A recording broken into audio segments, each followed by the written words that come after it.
It is Chinese, right?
With great virtue, out of compassion, for the sake of this assembly and all living beings, please turn the wonderful Dharma wheel to teach us how to be suffering, attain bliss and birth and death, and quickly realize non-birth.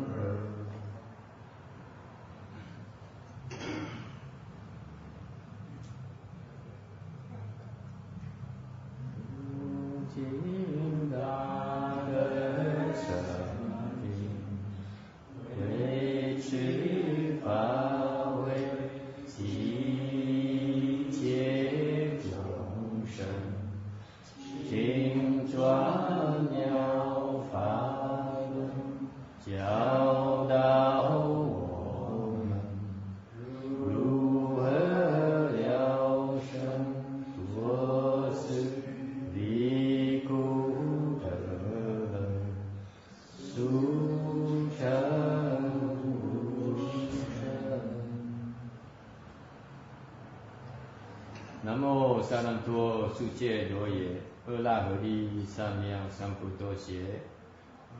Namo Saranto Suche Doye, Ola Hori Samyang Samputosye. Homage to the blessed, noble, and perfectly enlightened one.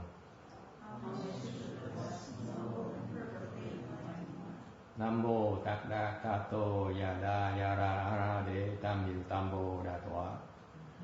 Namo Takda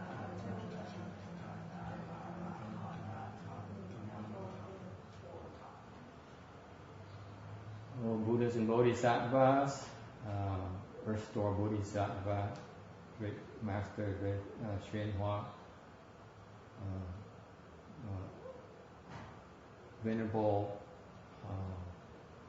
Bhikshuni, all good known advisors, Amitofo, Chư Phật Bồ Tát, Địa Tạng Bồ Tát, Hòa Thượng Tiên Hóa, Sư Cô, quý vị thiền trí thức, A Di Đà Phật.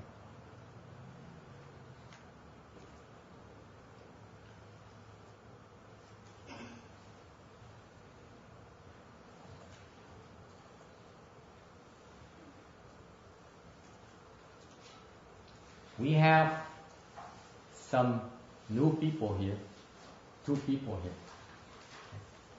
Có hai người mới, thành ra mình vắn tắt mình tóm lại những lời mình học cả tháng vừa rồi, cả 3 tuần vừa rồi.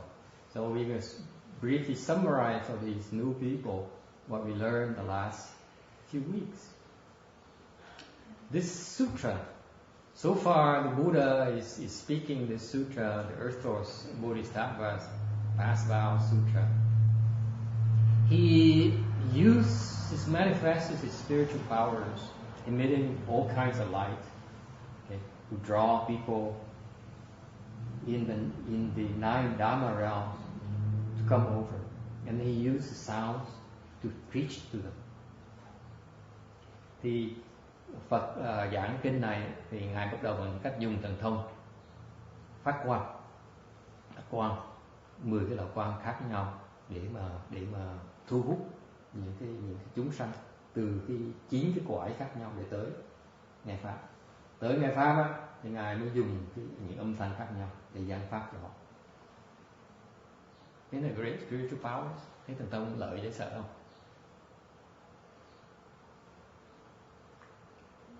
Okay. So far so good. So at this point last week, you're not supposed to yawn. You didn't eat at all. So last year she used to come and eat, and then she would yawn and fall asleep during a lecture every single week. Now she doesn't eat lunch and then she yawns. Hôm ngoái học trò tôi nó đi ăn xong nó về nó ngủ gục buổi chiều mà nghe giảng kinh nó ngủ gục. Bây giờ nó nhìn ăn buổi trưa gì nó cũng đang ngáp. Last week we talked about paramita number 1, Dana paramita. Tuần trước mình giảng về cái bố thí. Bố thí là bố thí tài, bố thí pháp, bố thí vô ích. Giving involves 3 kinds of giving: wealth, dharma, and fearlessness. And why am I referring it? Because I was not done last week. Tại sao tôi nhắc lại? Tại tuần trước tôi chưa giảng xong. Because no one ever asked me after I said. Tại vì tuần trước tôi giảng I said that granted that most Dharma masters will explain to you that among giving, Dharma giving is foremost. Tại vì quý thầy, quý hòa thượng, quý đại tổ sư đều giảng là bố thí, pháp bố thí là đệ nhất. Mà tuần trước tôi giảng là tôi tin rằng là tôi đồng ý là pháp bố thí là đệ nhất, nhưng đều bố thí là 3 loại khác nhau. But then I said I do agree with that. I think Dharma giving is foremost. But I personally feel that when you give, your mindset has to be giving all 3 kinds at the same time, all the time. Và cho bố thí 3 loại. But no one ever asked me. Đừng đều không ai hỏi tôi đấy. Chắc sao thầy khó gì? Why are you so demanding? Nội cái cho bố thí mà tài không là thấy là chuyện làm không xong rồi. Because wealth, giving of material things alone is so tough already, especially in this day and age where it's hard. Money is not easy to come by. Tại vì thời buổi này tiền không phải là chuyện có đầy đủ đâu. And then you want to give Dharma, you want to give fearlessness. Rồi có phải dạy, phải cho thêm, bố thí thêm cái pháp, bố thí thêm vô úy. I'm giving an example. Tại tôi mới nói, tôi mới cho cái ví dụ là the example is this. Last week, someone did that. Tuần vừa rồi có người đang làm như vậy. Thành tôi mới nhớ sực lại là cái người đó đang giảng pháp cho tôi. Therefore, it dawned on me that person was speaking Dharma for me, was speaking about giving for me, gave me the answer. How can you be, how can I dare talk about giving, doing three kinds of giving? Tại sao tôi lại đòi là tôi lại chủ trương tôi là phải bố thí 3 cái? Tại vì người đó đang làm cái đó. Because last week that's what this person was doing. Let me give you some background. Để tôi kể chị cho nghe. Cái người này á, là bà mẹ chồng không thích khổ, mà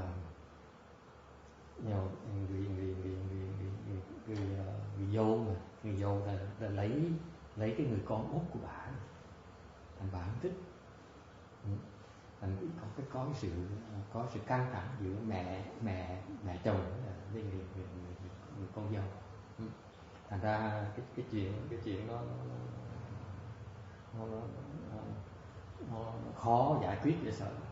Cái tuần vừa rồi cái bà tôi chọc với tôi nghĩ bên nhất coi câu nghĩ là nó thích ngay vậy sợ, bắt ngồi nó đợi, bắt nó ngồi đợi chơi. Thì ngồi thì nó bà tuần vừa rồi bác sĩ khám phá là bà bị cái bướu, bị ung thư. Thành ra thường thì tại mình bà ấy ở bên ngoại quốc mà xa mà đâu cần phải liên lạc làm cái gì, thì mình nhớ được rồi. Cái bà này cái người học trò tôi quyết định là thỉnh một cái bài diên thọ, cái bài vị chữ bình để cứu cho bà. Thì cái tác động mà thỉnh cái bài vị này là cái bố thí 3 lần cùng. Đấy, tại sao vậy? Got that? Okay. So let's move on to yes. Did you translate into English? Translation? Translation? You really want to listen? You want to listen told to us this? you were going to discuss it, and you did. You sure you want to listen to this? Yes. I want to know what you said. I understood it perfectly. See, no need to translate.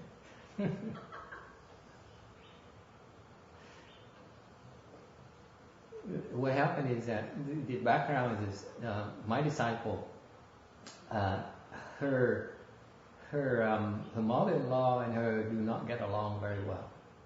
It's just like it's normal. It's kind of more normal because she married her youngest, her baby, and now the baby clearly prefers his wife to his mother. So what happened when that happens? You know that the mom would never forgive you for stealing her son away from her, right? Does it ring a bell? Does it make sense to you? Huh? This is common. Especially in Asian cultures. Yeah. I mean, but the fact, even in Western cultures, it's the same thing because if you do not want to share your son with another foreign woman that you don't like anymore. She's weird. She's too hard-headed. You know, it's a recipe for disaster. Yeah. So they sort of get along, to put a facade, they get along, but they don't. You know, the lady, the mother doesn't like her, and she knows it. So it's always this tension and this distance. Okay, and luckily. She doesn't live in this country, so that's the distance kind of helps. And It turns out that she was diagnosed with a tumorous cancer. And being so far away, the natural thing would be just to ignore it and sweep it with the rug and say, okay, it's your problem. And she decided to get medicine master black. And in doing that, she was doing the 3 kinds of giving. The reason I was very, I was tickled pink because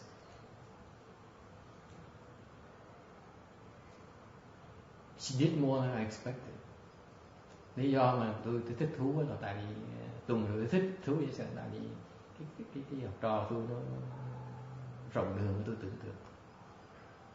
She exceeded my expectations.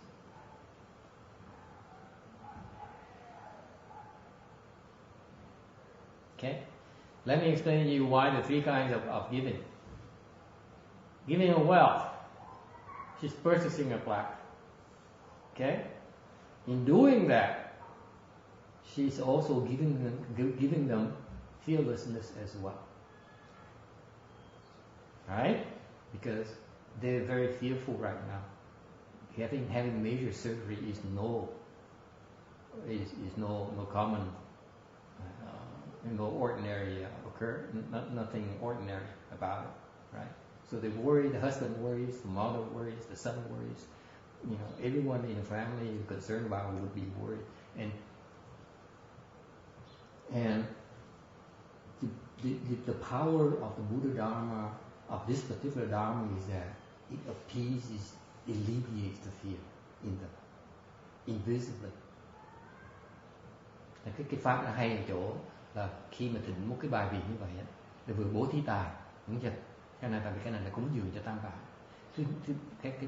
Cái gì nữa là cái này bố thí của vô ý, tại vì khi mà trong cái tình cảnh như vậy thì cái người gia đình họ, người mẹ, người bị ung thư đó rất lo âu, người chồng bạn lo âu, con cái bạn lo âu, thì trong cái pháp của bên cái này có bên Tàu Tiêu Hóa mới có thôi. Đó, thì tự động trong vô hình chung cái sự có được sự giúp đỡ thành bớt lo âu nó bớt từ từ càng ngày nó càng bớt. Okay, and then the giving of dharma, and cái phần thứ 3 của cái bố thí là cái phần cái gì? Bố thí là bố thí pháp. Thì trong tương lai khi người ta hiểu rằng là cái người con gái này người ta làm, người con dâu người ta làm ngoài cái sự mong ước của mình, okay, thì người ta sẽ hiểu rằng là mình tu như vậy, pháp mình tu như vậy. This is beyond the fact that she went beyond expectations. That eventually will trickle down. Once they understand that this is what our Dharma is about. Helping others. When we can. Pháp mình là pháp giúp người ta. Khi có cơ hội mình sẽ giúp người ta. Không cần đòi hỏi. Without asking for anything. So the act of doing is speaking Dharma so loudly that maybe right now they don't hear of it yet, they're not aware of it yet. But eventually, once in the future they understand it, then even the message is even more powerful. Và trong tương lai khi ta hiểu cái hành động, ta hiểu cái chuyện là rồi thì ta hiểu cái pháp nói đó, nó còn mạnh hơn, nó còn mạnh mẽ, nó còn có ý nghĩa hơn. All right? Questions? Okay. So I'm mentioning it to you because I have a message for her. I'm not only for you. Tôi nói là tôi không phải là tôi giảng cho quý vị không, mà tôi phải giảng cho học trò tôi nữa. Because of this, my message to all of you, cái tôi nói với mọi người ngày hôm nay về cái pháp bố thí này, cái tu hành của tụi tôi đó. Cultivation for me personally is not about samadhi power. Tại vì tu hành của tôi á, đối với tôi quan trọng không phải là cái định lực, không phải là cái lợi. The cultivation for me is your ability to understand and use it in your daily life. Tu của tôi á là giúp quý vị hiểu và áp dụng trong cuộc này. And therefore, vì vậy,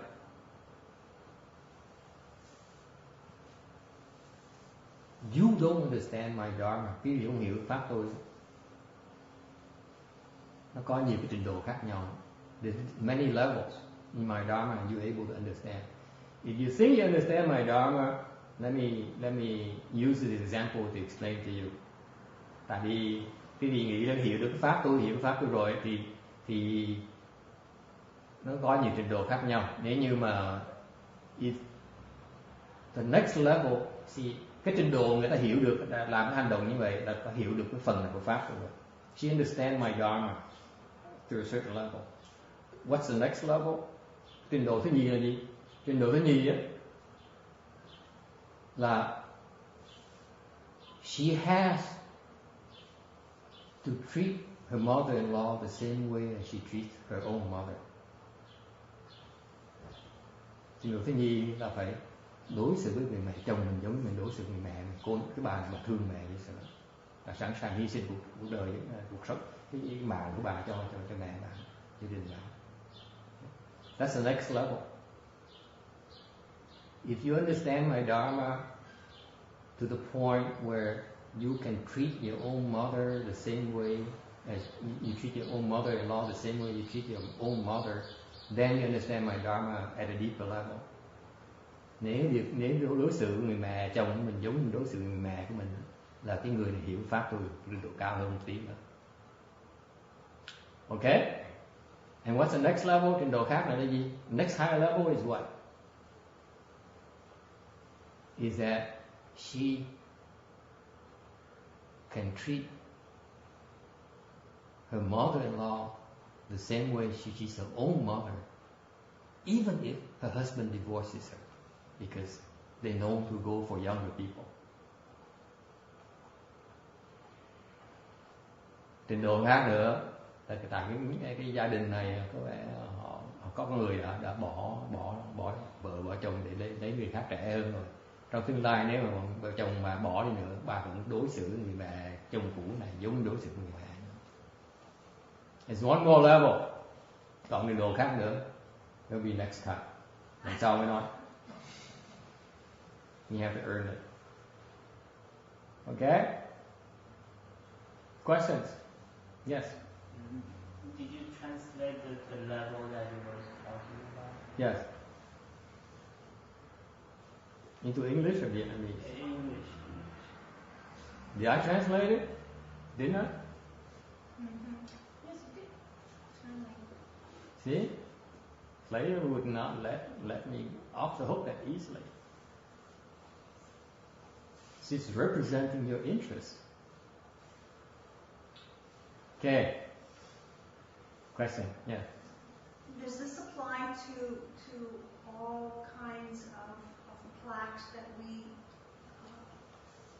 Oh, I forgot one thing. I forgot to mention that it also has one wonderful thing is that it will reduce enmity. Because even though they don't know about, even if they don't know about the fact that they're receiving help, but invisibly, her self-nature knows, and it reduces the enmity towards her naturally bit by bit. Mặc dù không biết nhưng những cái Phật tánh mình biết, thì Phật tánh mình biết thì cái hay của nó là từ từ bớt cái sự xung đột của mình. Okay, so I'm bringing it up because that's one more application of that kind of dharma. Cái đem tới tại vì bên Tàu, because in a Chinese they have something called duyên gia trai chủ, quan gia trai chủ, là bên Tàu họ cái bài gì về bên Vãng Sanh đó. They have that for the rebirth flag. Okay, it's only for the people who are dead.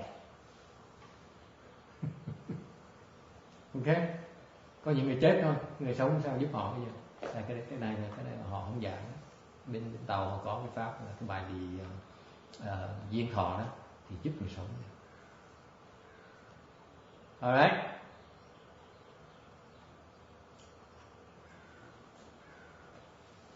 Questions? Does it answer your question? One application is that don't ask me too broad of a question. I don't have time to explain all the details.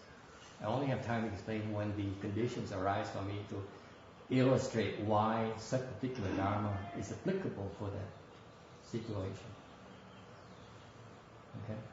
For example, in your case, your sister, the one who in Nevada, has enmity. That's one way, because she's not deceased yet. I couldn't explain it to you before.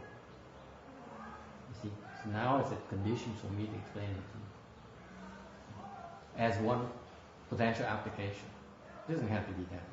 Buddha Dharma has so many different meanings. Okay. Next paramita, the sila paramita. Cái bà là mật thứ nhì, trì giới. Precepts. The second paramita is about precepts or rules of morality. Đây là những cái giới của morality. Tiếng Việt là gì ha? Giới thể, giới. Chinese is 师罗, sila, meaning stopping obtaining goodness, or meaning pure and cool, or no affliction, defending and stopping. Cái chữ phạn đó có nghĩa là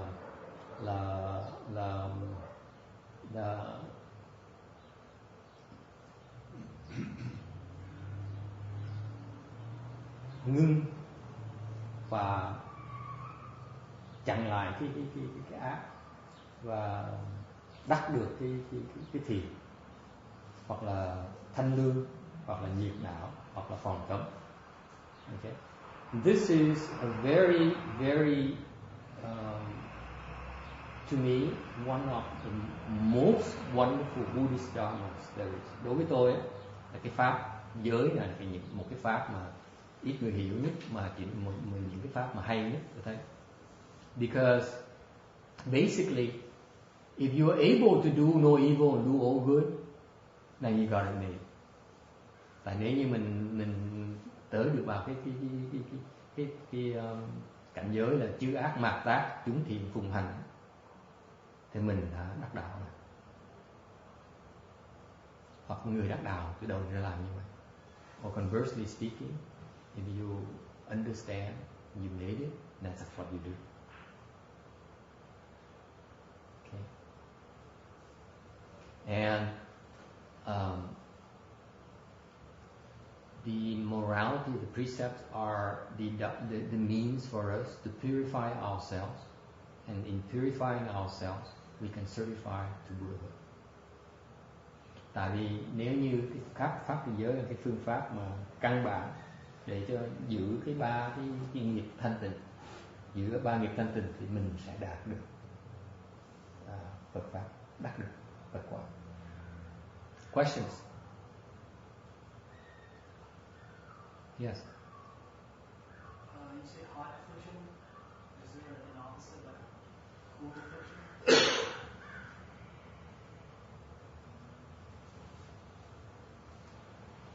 No, is referring here. Yeah, it's a good question. Câu hỏi là tại sao nóng, là sao có nóng nhiệt hoặc là có mát nhiệt không? No, it's probably not a good slide here. This is misleading here. No affliction only refers to the fact that the absence of heat. no heat. Because affliction generates heat internally. Generates heat. Yes. Anger? Yeah, anger. Is it anger? Anger. And hatred? Hatred. Or greed. Họ hỏi cái đó là cái chữ cái vô nhiệt não này là cái nhiệt ở trong chữ nhiệt đó là cái vô minh nó tạo cái nhiệt.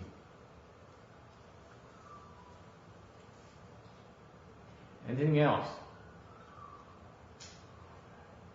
What's defend and stop actually talking about? What's the stop part? And I can understand defending morality, but it means just what it says, don't do it. Câu hỏi là phòng cấm là gì? That's what it says. Unless you ask, I can't explain it. Defending what? Phòng là gì? Phòng ngừa. Defending your own home. Yes, your own empire, your own kingdom. I'm serious. Phòng gì? Phòng cái nhà của mình, phòng cái thế giới của mình, phòng cái vương quốc của mình, phòng cái của mình. Defending your own possessions. Right? Precepts is about self-defense. Cái trì giới là cái tự phòng vệ đầu tiên. Without precepts, you cannot build samadhi. Tại vì không có trì giới, không có đủ giới thể, giới lực, thì cái định lực nó không có.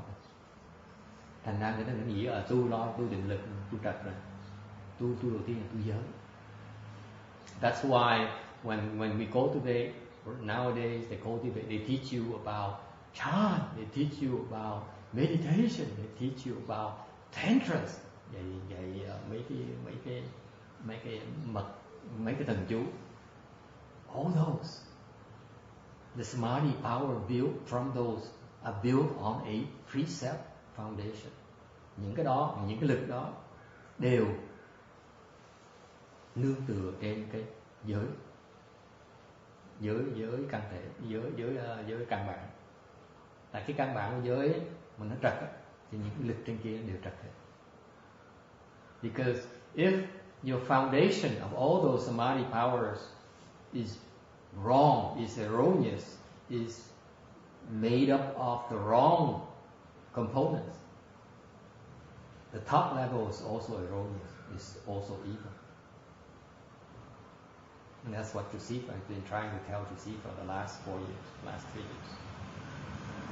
Đó là tôi giảng cho đệ tử tôi, những cái bà buổi sáng bà bỏ.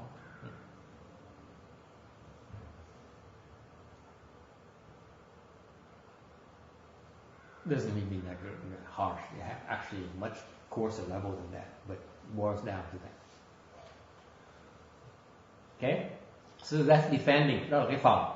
The question is have two parts. Defending what? Defending your possession. What's important to you, right? Defending is internal. Cái phòng là cái phòng là cái nội. Stopping, cái cấm là cấm ở ngoài vào. Stopping is stopping the external from invading you. Isn't it beautiful? These concepts. Thấy mấy cái lý thuyết nó sâu xa dễ sợ. Thành thủ là giữ mình ở trong, mình giữ ở trong mình trước, xong mình cấm cái ở ngoài và xâm phạm. It's so profound because this is a dharma enables you to protect yourself and prevent others from invading you.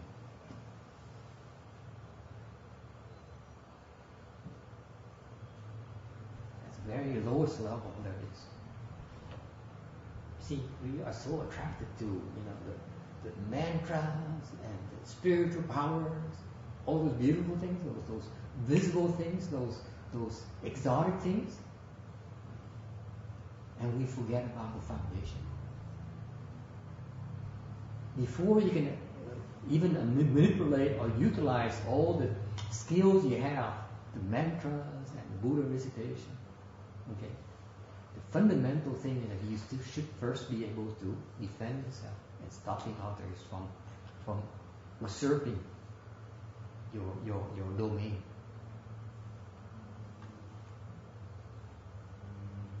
Nó quan trọng vô, tại vì thường người ta thì thích toàn là đi tu một tông Tây Tạng, tức là đi tu thiền tông, đi tu niệm Phật, tại vì có thần thông thấy nó hay, đều cái đó những cái lực đó mà không có cái căn bản của cái nền móng vững chắc, nền móng đúng, thì những cái đó đưa vào cái đường hài, thành ra tu mất gốc.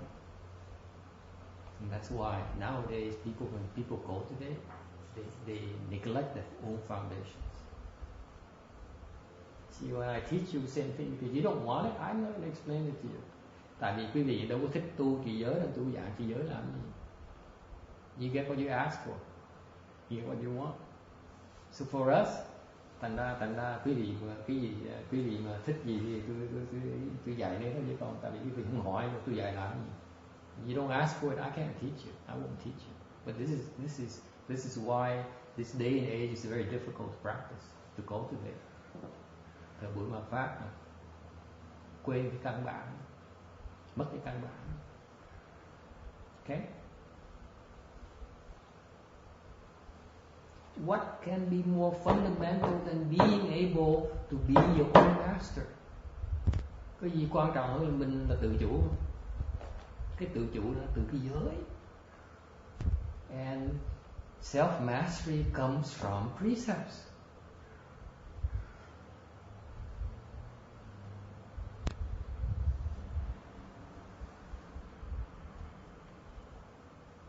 Questions?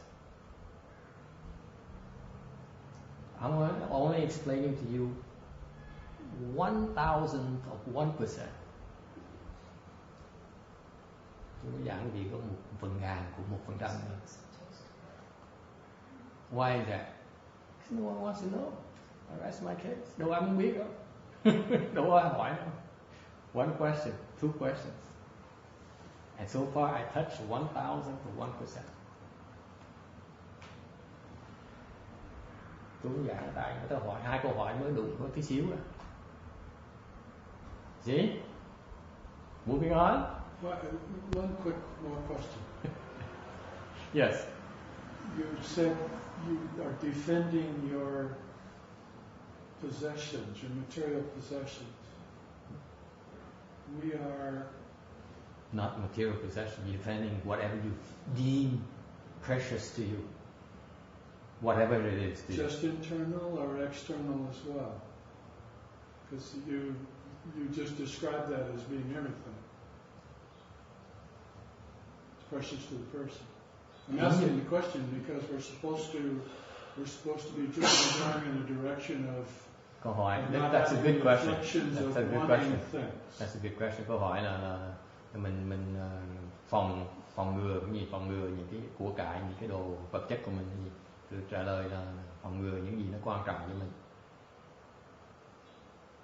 I just gave you the answer. The answer is that in your mind, in your own mind, whatever is important, that's what you're defending. What is valuable to you? What is valuable to you? What critical to you? What's important? But you should learn trả lời đó là attachment. là những cái gì mà quý vị thấy quan trọng đó mình phòng ngừa, mình giữ nha. Chẳng mình thấy, for example, you feel that your house, you work hard all your life to pay off your house and your mortgage. It's part of your livelihood. This board is very important to you. That's where you spend a lot of your life on. It's worth defending, isn't it? Hàng như ông này ông có cái nhà, ông trả xong nhà rồi, thì không phải cái nhà nó quan trọng với ông ở nhà, ông sống ở nhà, right? So whatever is important to you. For me, I don't have a house, so it's not that important to me. That's right. Đối với tôi không có nhà, thành cái chuyện nhà cửa đối tôi không quan trọng. Thành mỗi người có quan trọng khác nhau.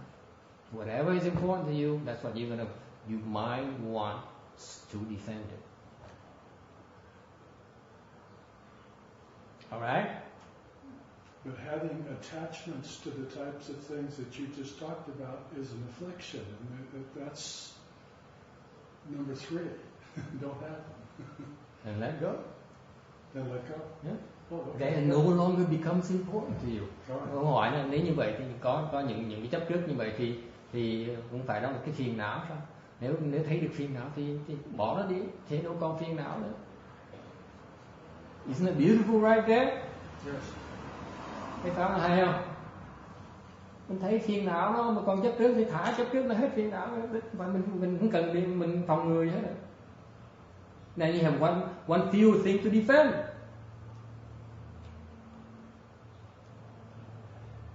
Bớt một cái chấp trước thì bớt một cái thứ để mà phải phòng ngừa nữa. Không phải nó nhẹ hơn. Isn't that's the beauty of the Dharma right there. Cái pháp nó hay cho đó. Trong thấy ngay lập tức. If you had the emptiness or understood the emptiness, there would be no defense. You would truly have bodhi. But you're not there yet. Well, no, I know that, but I'm saying, I understand. Nếu như mình hiểu được cái không thì có gì đâu mà mình đã thành đạo đâu, có cái gì mới. Rồi tôi nói ông còn xa quá, sao nói chuyện trên trời dưới đất không? The Dharma is a path that enables you, gives you hints and insights on how to get there. Cái pháp là giúp mình hiểu bằng cách nào mà tới đó. If you're there already, then you don't need to be here. Tại nếu mà hiểu rồi thì cái Đỗ Cần Tú làm như thế nào? Right? The problem is we're not aware of it. The problem is we don't know. Cái vấn đề là tại mình không thấy được cái đó thôi. Cái pháp nó cho mình thấy chỗ kẹt mình. The Dharma is supposed to point out where your attachments are. The Dharma is not going to make you enlightened. It's not going to be enlightened for you. It only shows you the way and gives you a choice. Cái pháp là nó đâu cho mình giác ngộ, nó pháp nó cho mình cái quyết định thôi à. Pháp nó cho mình tới cái ngã ba thôi à. Right? The Dharma brings you to the fork. And forces you to make a choice. See, most people, ordinary people, they're not aware because they're so confused. They're so pulled in so many directions. They're overwhelmed. Right, Janet? Life overwhelms you. Cuộc sống á, nó làm cho mình bị kéo đủ phương hướng hết. Mình không thấy được rõ ràng. The Dharma is designed so that it gives you these forks that helps you decide. There's no way for you to refute it.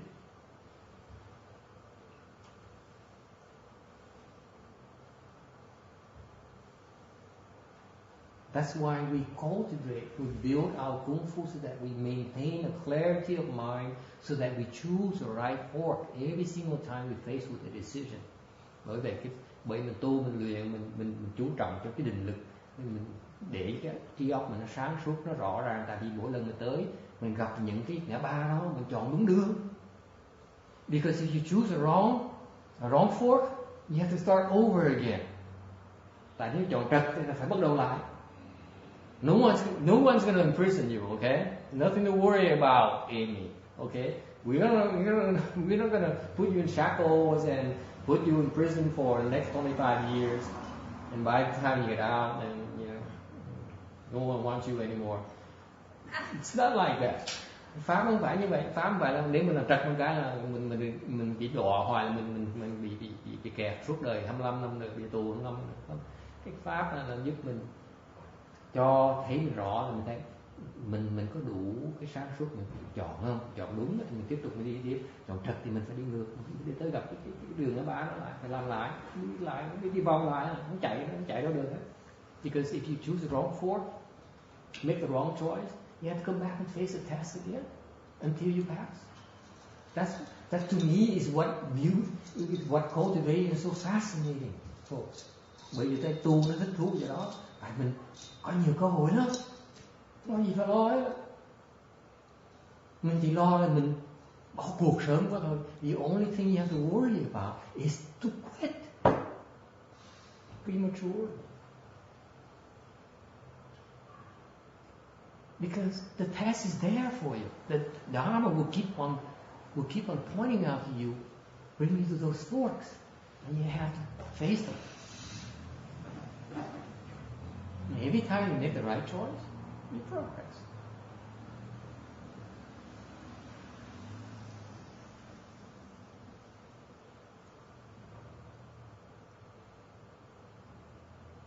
Questions?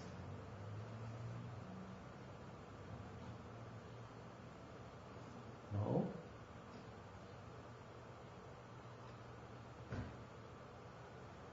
Finally, cuối cùng, tôi nói cho nghe.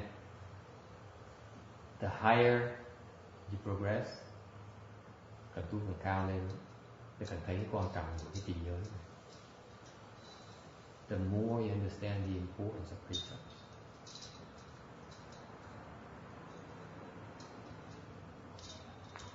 Tại sao nhỉ? Nói một cách giản dị đi. To speak very, very plainly. Okay. Precepts help you get what you want. Phải muốn những cái gì mình muốn đó là cái trì giới sẽ giúp mình đạt được hết. It's only when you break precepts is when you get in trouble. Khi mà mình phạm giới là lúc mà mình bị kẹt, là mình sẽ càng ngày càng bị kẹt thêm. Think about it. Yêu cầu quý vị nghĩ về chuyện này, suy nghĩ về, quán nghĩ về chuyện này. I ask you to contemplate in your daily life. Yêu cầu quý vị quan sát trong ngày một ngày mình sống. Okay. Every time you get into trouble is because you break some precepts somewhere. Mỗi lần mà mình bị lộn xộn, bị lủng củng là tại mình mới phạm giới. Think about it. Why? Because of stopping. Tại sao vậy? Tại vì cái đó là cái phần cấm. Không ai hỏi. See, you guys don't ask the right question. I sit there and biting my tongue. Say, would someone please ask me the right questions so that I can explain more? But if we don't know, Master, how do we know what to ask? That's why it takes a lot longer before you can ask the right questions. Không phải không biết sao hỏi được, phải kiên nhẫn tu tiếp tự động sẽ hiểu thôi. The stopping here, you see, guys, the stopping is critical because it shuts the window. It's your windows. If you open your windows, the thieves will come in. They can't steal from you. If you shut the windows, đại thế mình chặn nó được, mình cấm được, nó không vào được, mình không mở cửa sổ để nó vào được. You have whatever you have is important to you. They can't take it from you unless you invite them in. You cannot lose anything unless you invite them in. They can't steal from you. Nó không thể cắp được nếu như họ không vào được.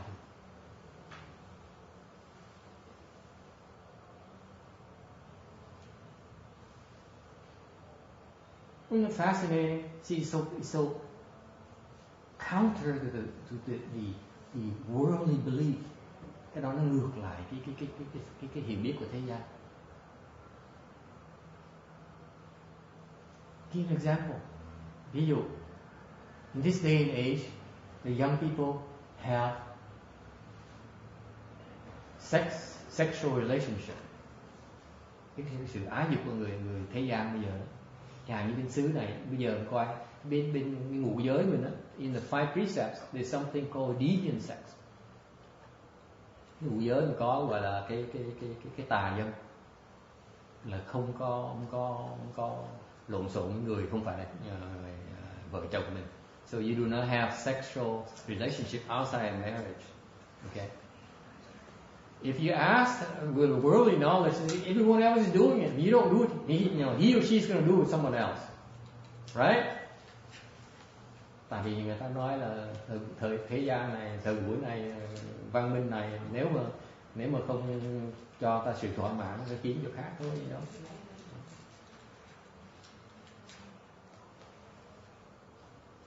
And that's why they don't stick together.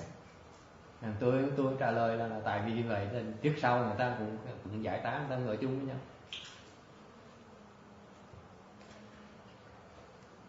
Because, tại sao vậy? Why is that? Because you create the seeds for self-indulgence.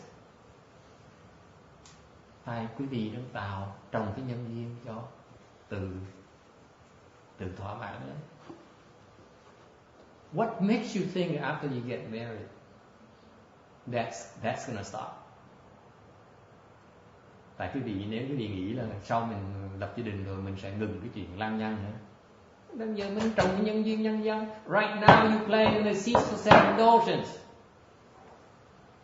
That's not going to change after you get married. I don't think. Unlikely.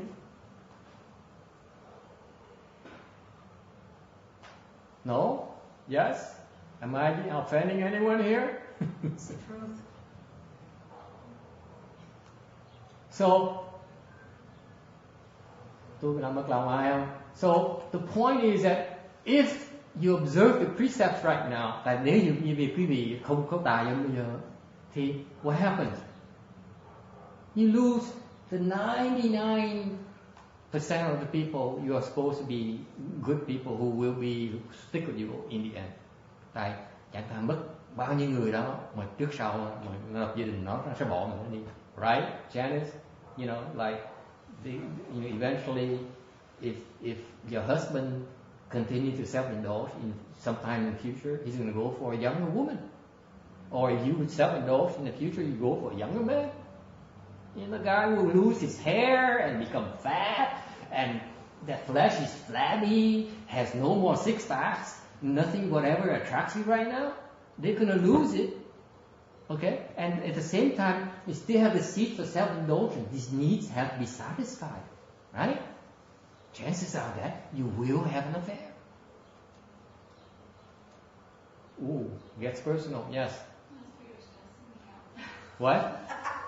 What?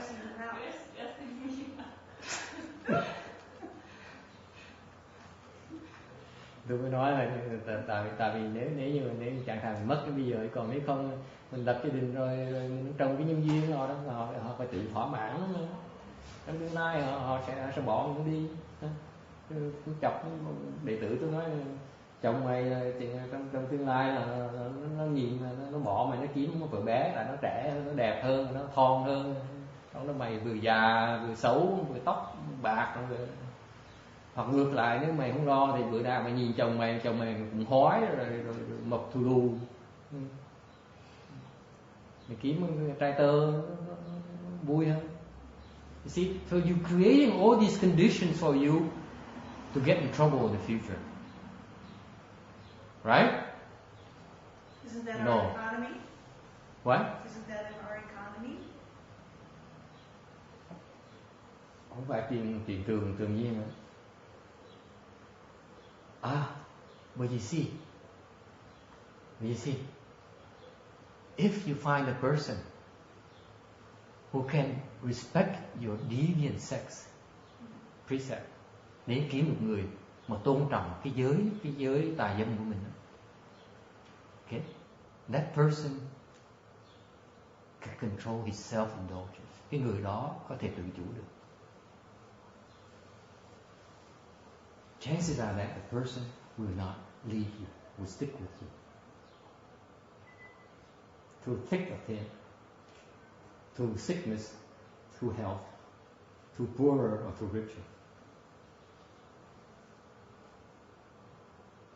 this Dharma exposes these types of people. That's what's so beautiful about it. Cái pháp nó hay gì đó. Tại vì cái người mình tôn trọng được cái giới tài dân mình, cái người đó sẽ trong tương lai sẽ, tại cái người này không có biết tự kiềm chế được, rằng trong tương lai sẽ ở với mình, sẽ không bỏ mình. That's a superior person. That's the Dharma is pointing out to you. Cái người đó người superior,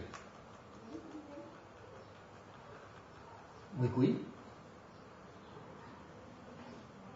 right?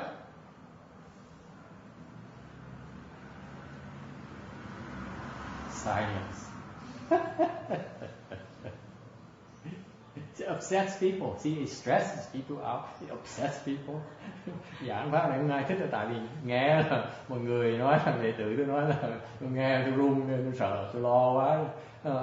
Hoặc là vì vậy hôm nay mới nghe you guys are such wimps. You don't want to face the truth. Cái vì không muốn nhìn sự thật. Come on, you don't have to agree with me. Đâu cần phải đồng ý với tôi, đúng không? But it doesn't have to be like that. Mình đâu cần phải như vậy. Just because everyone else indulges indulge themselves doesn't mean that everyone is like that. Đâu phải ai cũng không có thiếu cái kềm chế như vậy đâu. Thiếu những người. Biết bao nhiêu, I've encountered so many good and decent human beings who have self-control, who can listen to reason, who know what's right and wrong. Những người đã có tự chủ, có sự sáng suốt, có sự hiểu biết. And these people are the kind of people who want to draw near. You want to be near you, to be your friend. Chính đó là những cái người mà mình muốn họ gần gũi họ, muốn họ là bạn của mình, muốn họ là những người mình có thể tin tưởng được. That's the kind of people we want to be with. Never mind the other guys. Let them go to Las Vegas. Cho mấy người đó đi Las Vegas. Oh. Any problems? Obama got in trouble for saying that.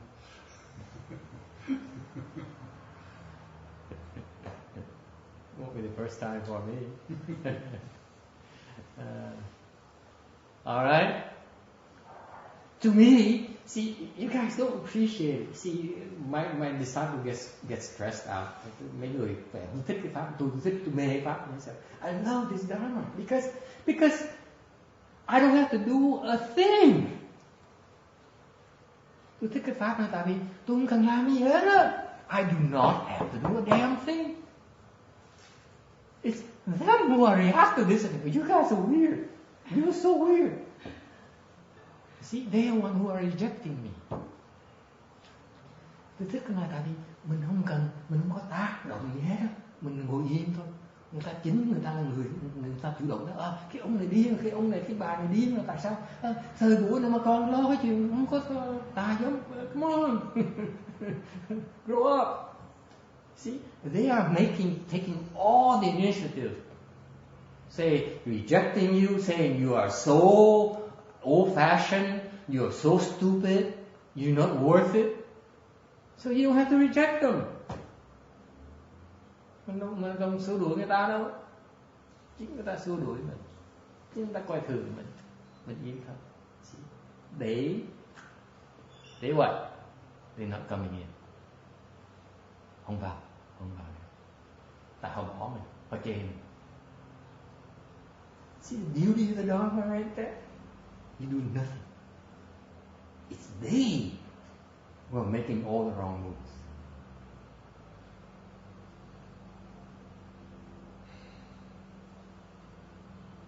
Well, that's warfare for it.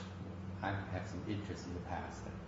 I was đấu, toàn thắc mắc về cái đấu này. This is the beautiful Dharma, right?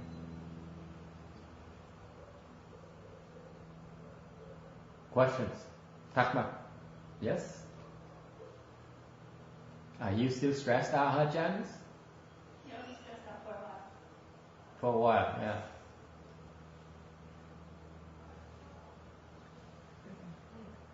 Yeah.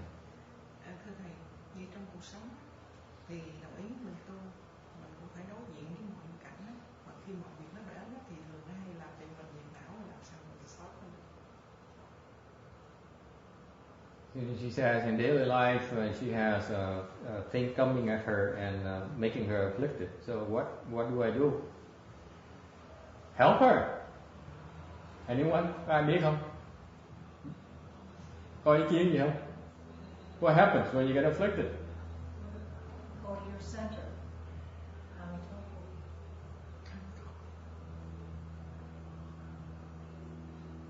See? Word of wisdom. Meditate on it. See, word of wisdom right there. Meditate on it. What if you can't meditate? Thấy phải trả lời không? Vào đan điền. Cậu phát vào đan điền ngay lập tức. Rút vào đan điền. Thủ. Thủ là gì? Cấm. Cái pháp nó hay dễ sợ. See the beauty of Dharma right there, of the word of wisdom right there. As soon as you become afflicted, what do you? Draw back into your Dharma. And God, guess what happens? They can't come in.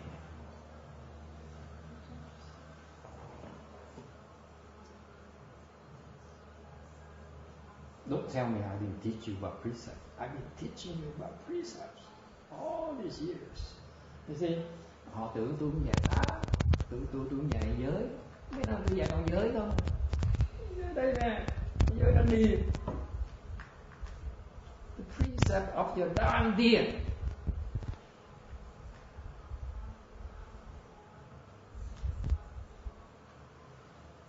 I owe you lunch. Good job. Very good.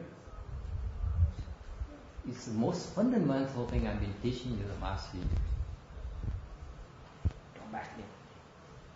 And stopping them from coming in. Because when you have the Yadamdian, they cannot come in. Unless they have the Kung Fu time of yours, of course.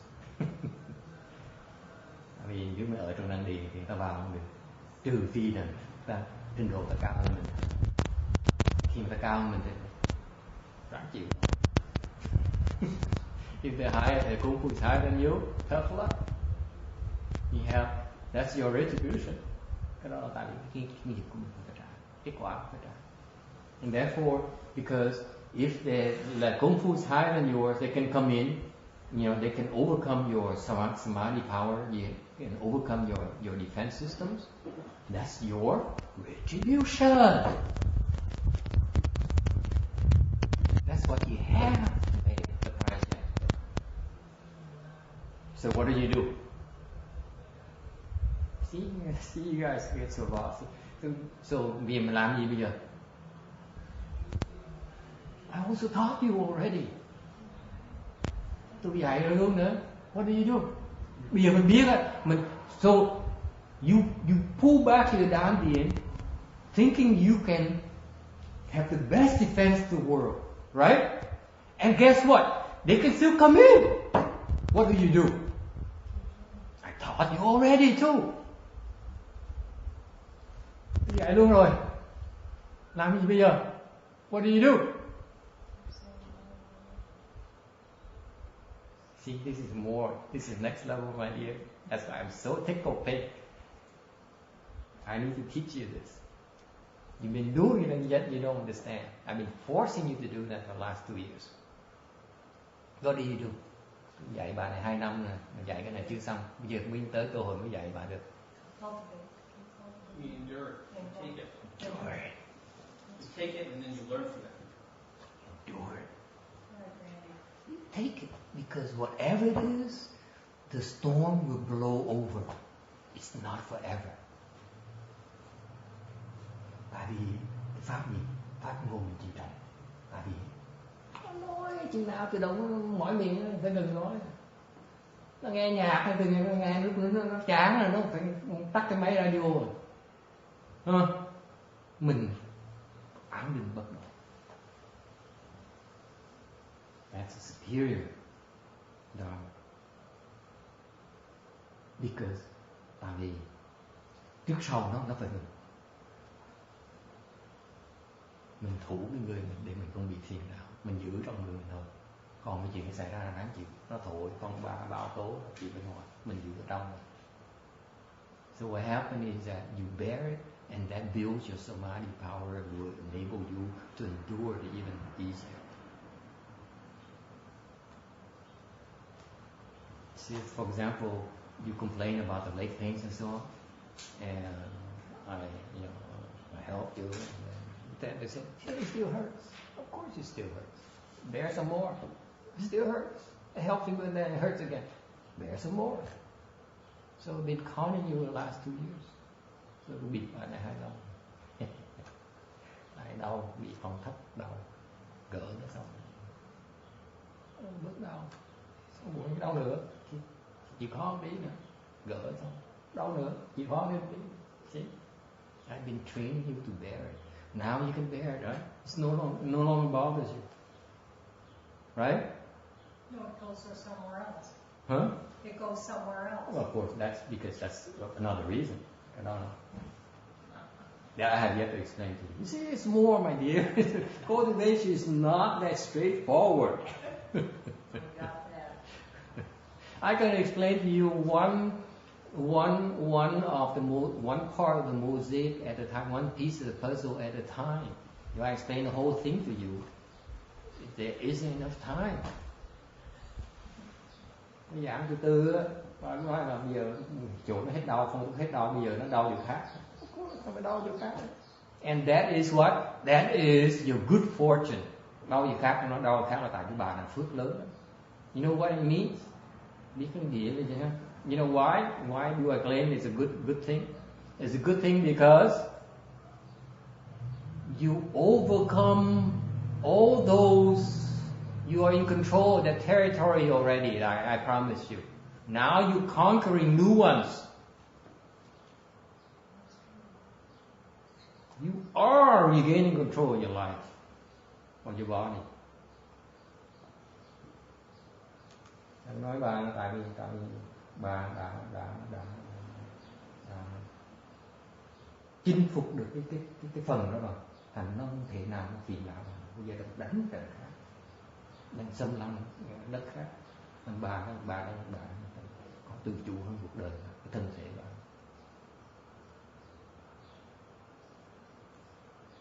Okay? Other questions?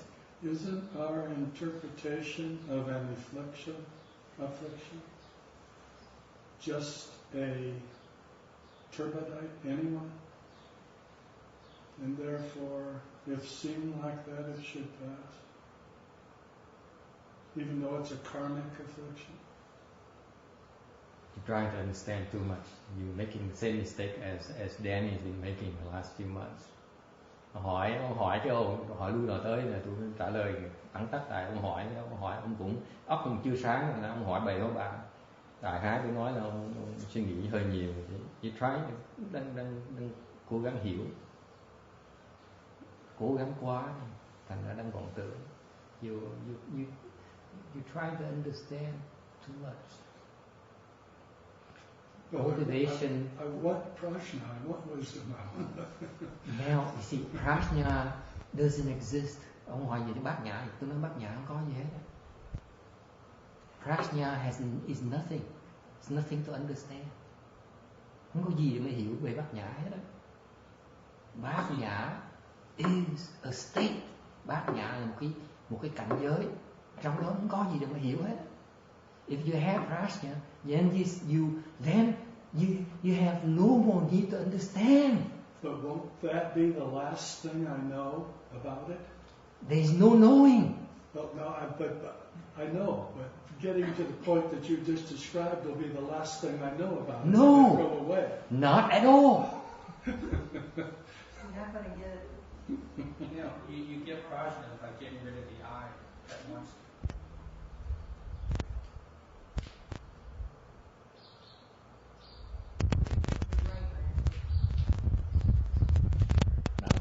next year when I explain the Prajna, the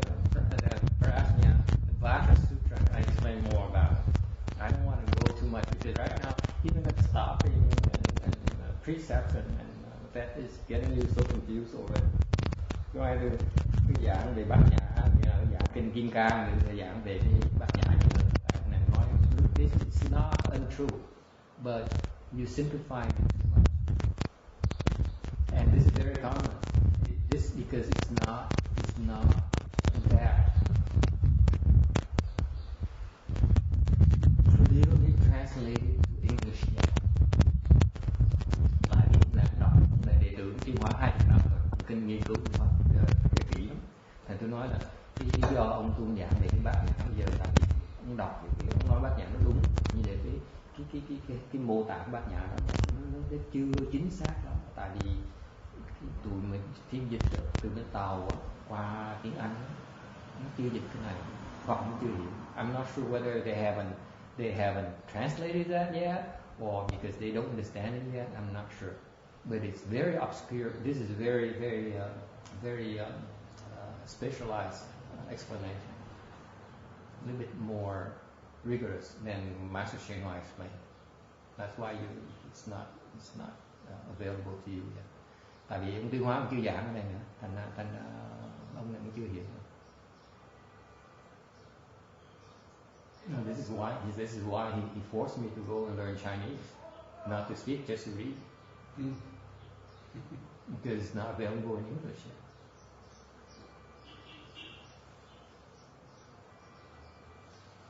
Questions?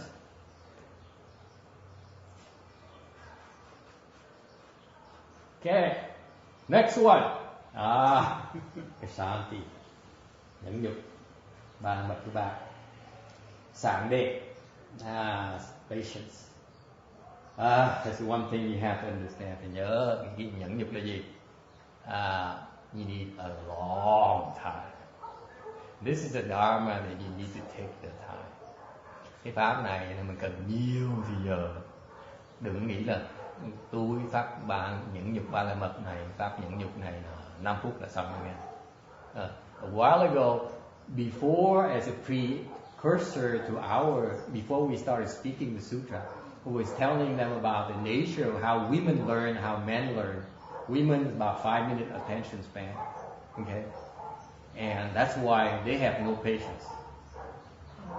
That's wrong. It's the other way around. The men have no patience.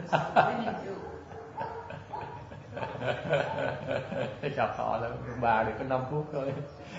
Dưới bà nói không, đàn ông thì có 2 phút à. 5 phút à. Right you are. Just be patient.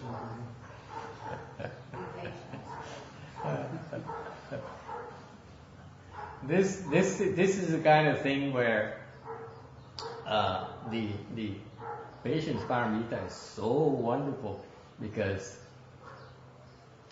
cái pháp nhẫn nhục nó hay, ba la mật nó hay là tại vì because no one is patient anymore. Thế gian này không ai kiên nhẫn nữa. So bởi vậy cái sự hiểu biết của cái họ nó hơi nông cạn. That's why they cannot penetrate the meaning of the dharma because they give up. They're not willing to stick with it. Okay? Bỏ cuộc sống quá rồi. Okay? Basically, once you attain this dharma here, khi mà đắc pháp rồi, then you realize that the self nature is unproduced. Tự tính đó, khi mà đắc được pháp này biết tự tính nó bất sanh. Có nghĩa là những cái ác niệm hoặc niệm đó, đều bất sanh nhé. That includes all the evil thoughts and the confused thoughts. And when you certify to the patient the non-production of dharmas, no evil is produced. You no longer commit offenses. Khi mà đạt được vô sanh bất nhẫn rồi thì sẽ không tạo nghiệp.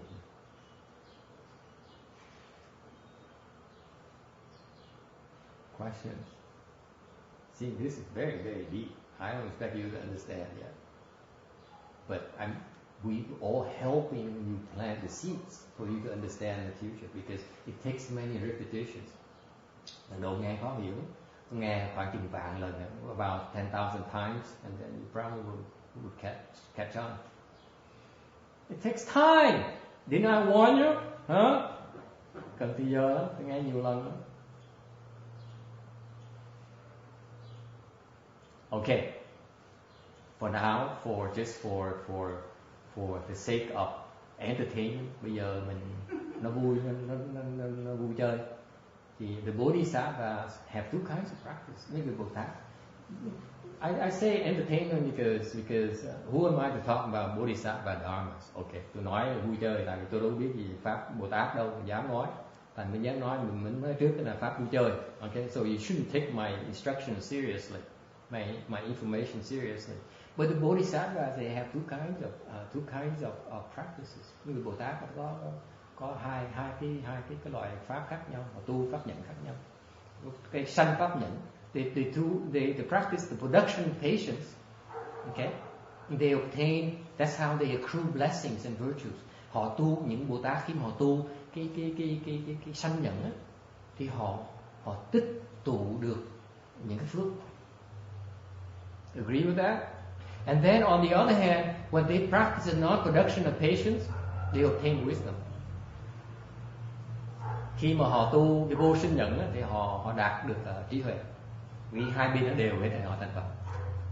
Mọi việc sẽ xử sự như sở nguyện. You Vietnamese young people, do you understand what this means? Everything as you wish. Okay. Any questions here? Yes. Some examples. Examples? Okay, example.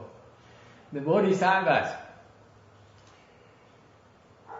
See, Bodhisattvas are like you and me. Mấy Bồ Tát giống như mình vậy đó.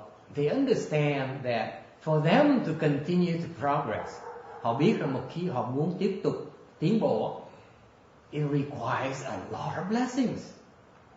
Thì họ phải cần rất nhiều phước. That's why even though they become enlightened, mặc dù họ đã giác ngộ rồi, they still need to continue to produce and accrue blessings like crazy. Họ vẫn cần phải tiếp tục tích tụ những cái phước, mà thiệt ra những cái phước mà họ cần này cần nhiều hơn lúc trước nữa. Because the blessings, the amount of blessings and virtues they need for the next level is so much more than they ever had before. That's why they work their butts off. Như vậy họ làm việc dữ lắm. If you think that you have to put in 16-hour work week, tại quý vị nghĩ cái gì làm việc 16 giờ một ngày, 16 days an hour, 12 days to 16 days an hour, một ngày làm 10 đến 16 tiếng. Bây giờ thường ai làm như vậy. The Bodhisattvas put in 24 hours a day. Nên Bồ Tát ta làm việc 24 trên 24, 7 trên 7, 7 days a week. That's why they are Bodhisattvas. And that's why they obtain limitless blessings and virtues. Vì vậy, họ làm việc dữ như vậy, 24 trên 24, 7 trên 7, vì vậy họ được vô lượng phước đức. Okay, but at the same time, if you only plan blessings alone, you're gonna run into problems. Tại nếu mà trồng phước không, thì có thể bị có nhiều vấn đề. Because that's why the Bodhisattvas also at the same time practice the non-production patience. Vì vậy những Bồ Tát họ tu luôn cái vô sinh nhẫn. Okay, để mà tu huệ. So what's the example? Cái ví dụ là gì? Production patience. What's that? To obtain blessings and virtues. They work for you. Họ làm việc cho mình, họ phải cứu mình. Bồ Tát phải cứu mình. The Bodhisattvas have to come and help you. That's how they accrue the blessing. Vì vậy họ mới tích tụ được phước đức. And then They seek out a teacher. Họ kiếm thầy, tìm tri thức. Who teach them, who can help them overcome their obstructions. Giúp họ gỡ cái kẹp cho họ. So that they can do chant or recite the Buddha's name. Để họ có thể được tu thiền hoặc là niệm Phật. And by working in the công phu, khi họ tu luyện công như vậy, họ mới mở huệ được. That's how they unfold the wisdom.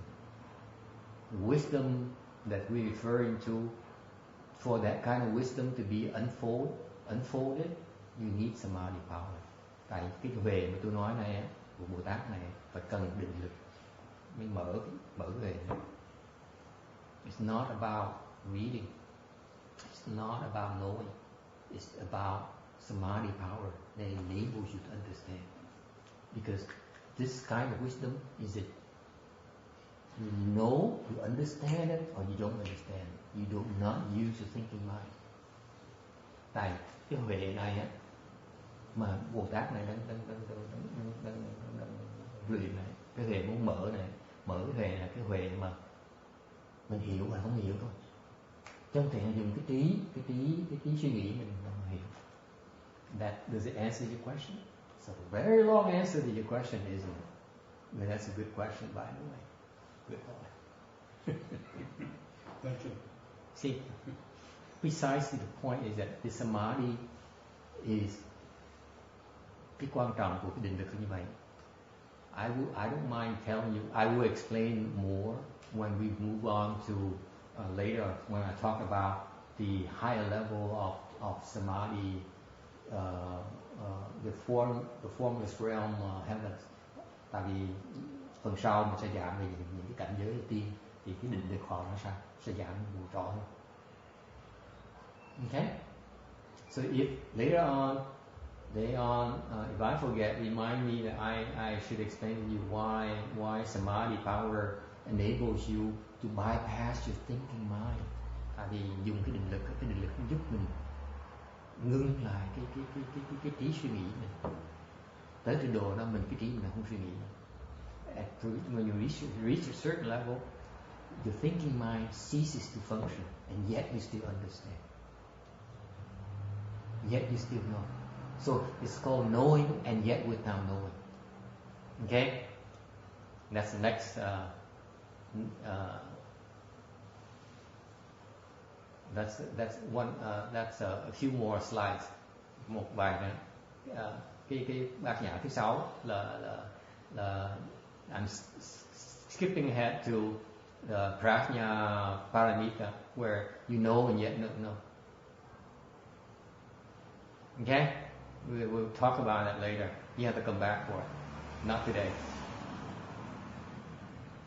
Okay, any questions on the patience paramita?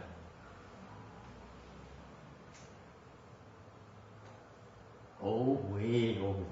Yeah, it is, because I don't understand how, if you reach that point of the practice of production patience, what could you possibly have to wish for?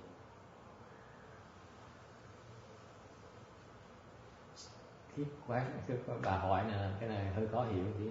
Bà nói những cái gì tôi hỏi hơi khó hiểu tí, là vì tới một trình độ mà không trình độ này thì đâu cần muốn gì nữa. And that's precisely the point. Because when you reach that state, it's everything as you wish. Tới cái trình độ đó rồi, bất cứ gì muốn gì đều có. Đó gọi là gì? What is that called? Everything is as one wishes. That's the very state right here. Sự như sở về. What is that called? Enlightenment. What is it? Bạn biết này là gì không? Everything has wishes.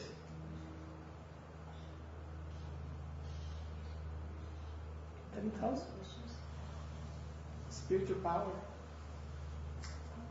The ultimate one. cái thần thông tối cao nhất. Right now, whatever you want, you have to work for it. You have to go out and bust your butt, working, you know, and customers complain, your boss complain, I don't have enough money to pay you, give you a raise this year, you know, that kind of thing. Bây giờ đi làm việc là phải làm cực khổ dễ sợ, chủ la rồi khách hàng than phiền. Right? You go home, so you work so hard to get the money so that you can afford it, right? Bởi vậy mình làm ra tiền để mình mới mua những cái đồ đó. When you have this kind of spiritual power, khi mình có được cái cảnh giới này, muốn là có cái. You want a diamond necklace for your gorgeous wife? It arrives. Okay? Tại trong cái cảnh giới nếu mình muốn gì là đều có hết. Cái phước nó lớn như vậy. This is because why is that? Tại sao như vậy? Because of your latent blessings. Tại vì cái phước mình nó lớn như vậy, mình không cần làm việc nữa. If you have to work for it, then your blessings is not that great, right? What happens if you have to work for it and you still don't get it? It's worse. There's always a worse one. What happens? You're not patient enough. Không phải là trường hợp mình làm việc cực nhọc, mình vừa cũng được nữa. Rồi mình làm sao bây giờ? Chưa đủ kiên nhẫn. Because if you're patient enough, you will get it.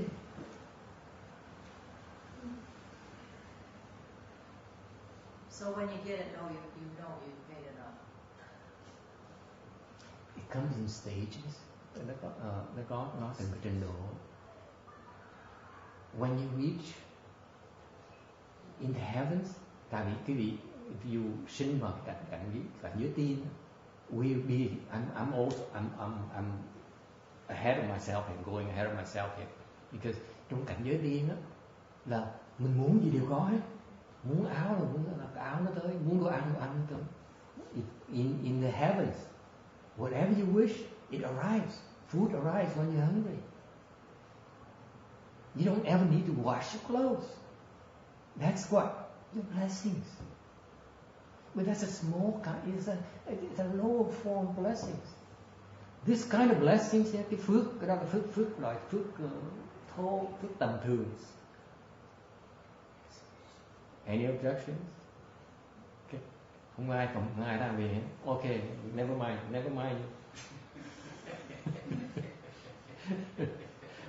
Take a number. Yeah, I'll take one, Randy, you get 5. No. Danny's asking a question. Cái mà everything as you wish is it. Cái what I'm referring to, cái sự như sở nguyện này á, là you have your own Buddha land. Này là mình có cái thế giới của mình thôi, cái quốc độ của mình thôi. Meaning all the wealth in this world is yours.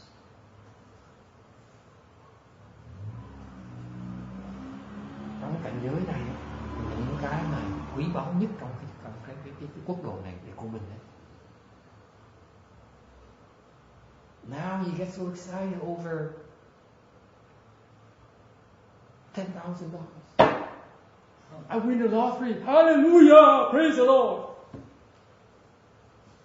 All the wealth that you can ever imagine, multiplied by 1 trillion times, and you don't stop until the end of time. That's kind of wealth you have.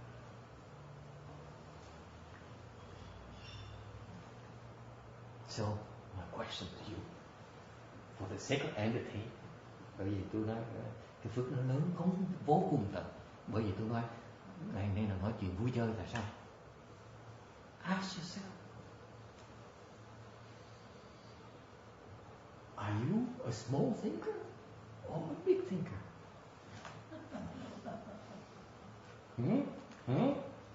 Tôi hỏi quý vị.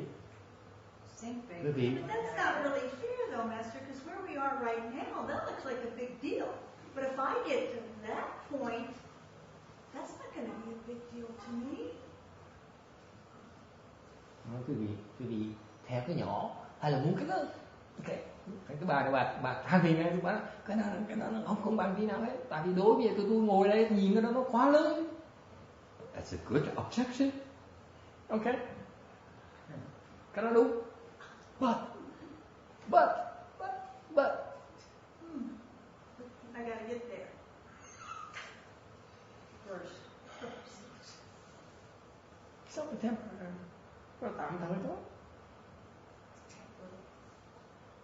It's like daydreaming. You see. See, this is why you are so confused. This is vì quý vị có vẻ hơi bị tối tăm. Because what I'm trying to point out to you.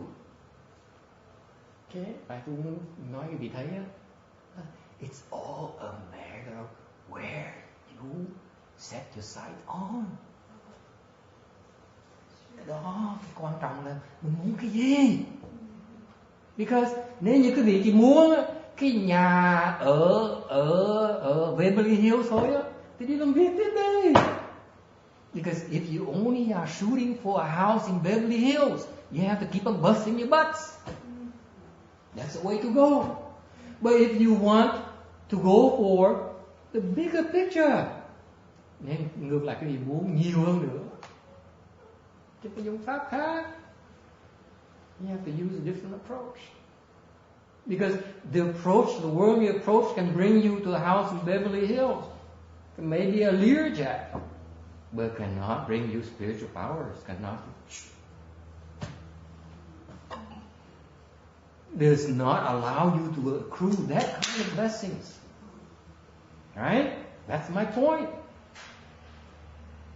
Either you say, the blessings are hogwash, I don't believe in this, that someone can be so rich. Okay? Right now I'm struggling to make ends meet, and I'd be so happy if I die in my bed in a house in Beverly Hills. Why? It is true. You're creating your own truth.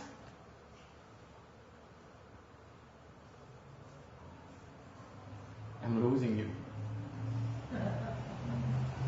Mất hết rồi, sao không ai tới nữa. Cho nên là tại vì mình cái mục đích nó thấp quá. Okay, so it's all a matter of where you set your sight on. And number two, whether you will work for it or not. Cái phần thứ nhì á, là một khi mình quyết định cái mục tiêu của mình, đặt cái mục tiêu của mình rồi, là mình bỏ biết bao nhiêu thì giờ với là sức lực để mình đạt cái mục tiêu đó. You can't say that I want this, I want that, and not work for it. It doesn't work like that. Một khi mình đạt mục tiêu, mình phải làm việc nhé. Mình không đi làm sao tới mục đích được. If you don't walk towards it, you will never get there. Right? That's the message. And number two is that nếu mà không đi không bao giờ đạt được cái phần thứ nhnữa. Let me ask you the question. Let me turn the table on you. Okay? Tôi hỏi ngược lại.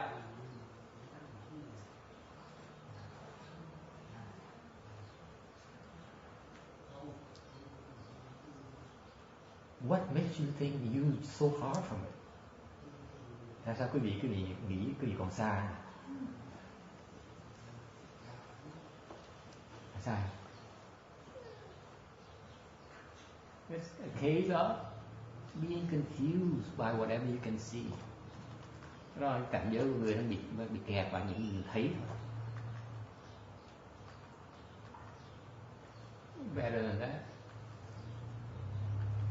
Much better. Is that, Master, is that a part of self-esteem?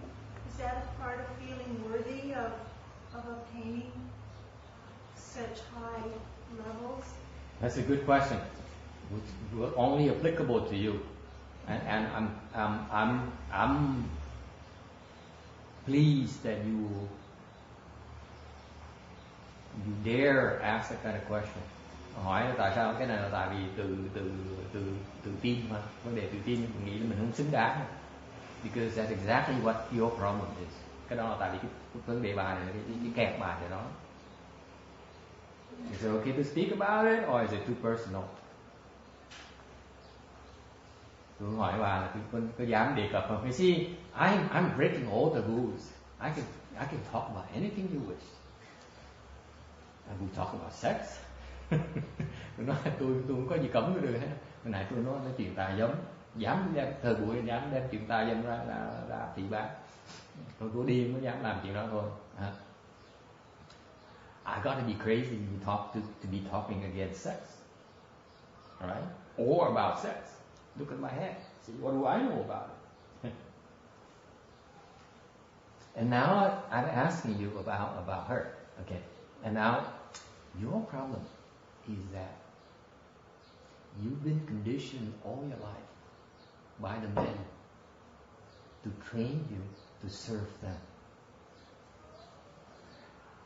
You're not worthy unless you serve me. I'm your master. That's how they've been training you. Yeah. Tôi nói thẳng với bà là cuộc đời bà này, những người đàn ông xung quanh bà, cuộc đời bà nói cái giá trị bà ở trong cái sự bà phục vụ cho những người đàn ông kia.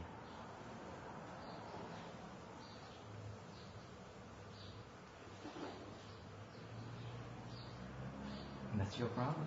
You believe it. Bà tin họ. Yeah. You believe them all your life. Yeah.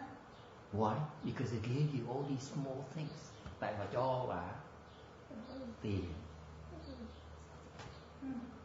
praises. Oh, good job. Oh, here, $500. Yeah, go buy yourself something. Buy some earrings. Oh, I like your perfume. Oh, I like your dress. They've been conditioning you all your life. Now you are simply the slave. You don't even know. You're so happy to be the slaves.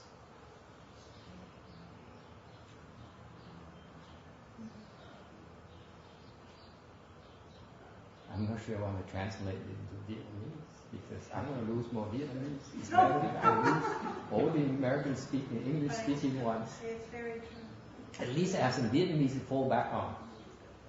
But that's in any relationship. No, it isn't, especially for her. She's in that environment where all those people are in positions of power. Right. And they have to have servants. Yes. Tại vì cái trường hợp bà nó đặc biệt lắm, người ta bà trong những cái tư thế bà là những cái người mà xung quanh cuộc đời bà mà nương tựa là những người đó có tư thế, có địa vị hết, thì họ cần phải có nô lệ. Otherwise, without servants, you cannot be a king, Mel. You cannot be a king unless you find yourself servants. And you have to train servants. You cannot buy them. Okay? And they'll be very good in training them. I tried to tell you last year. You didn't get it. Năm ngoái tôi giảng là từ nay muốn làm vua, người ta muốn làm vua là phải có nô lệ. Mà nô lệ mua không được, nô lệ phải huấn luyện cho nó, và cái loại nô lệ nó ở với mình. Nô lệ mua nó sẽ bỏ mình ra đi. Because you buy your servants, they will leave you one of these days to a higher bidder. If you train them, they will stay with you because they are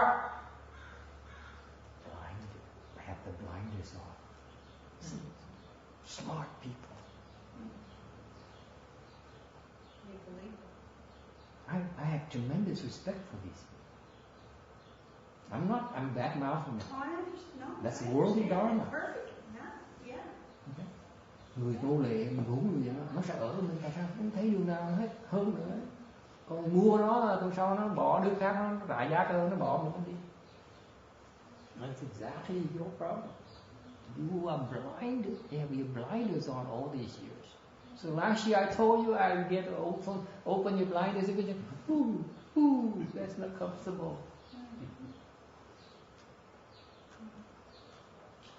Okay, who's still with me? No one. We're here. Sao mất hết chưa? Lạc đường hết chưa? I'm working I on promise you this. I promise you this. You can talk to me about anything. Tôi hứa quý vị, tôi muốn nói gì với tôi được, đừng có sợ gì hết. Because I have no taboos. Vì cái gì tôi nói được hết. Nói bất cứ gì muốn nói tôi nói cũng được hết. Okay? Because we are changing. Mình đang trao đổi ý kiến với nhau. Okay?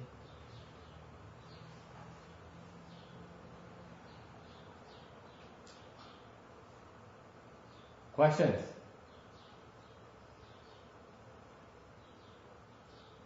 I'm just producing patience. Okay. Bát nhã tinh tiến. Ba tinh tiến. The fourth paramita. Vigor.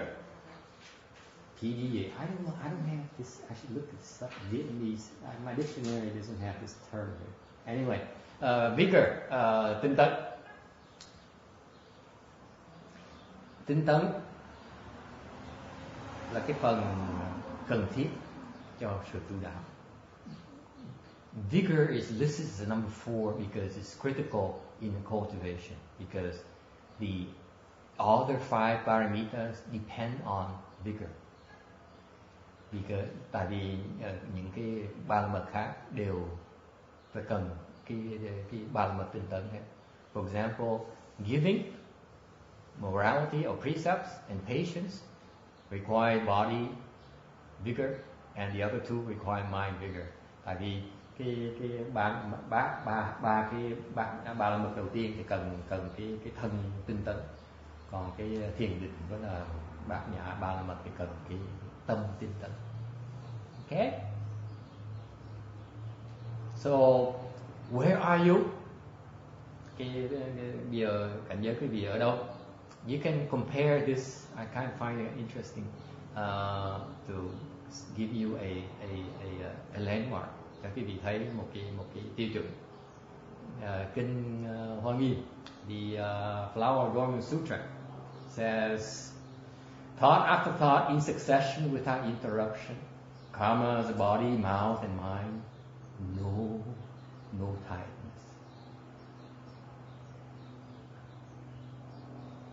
Niệm tương tục, bất hữu gián đoạn, thân khẩu ý niệm, bất hữu bi quyền. Bi quyền cái nghĩa là mệt. What does it mean? Có nghĩa là gì?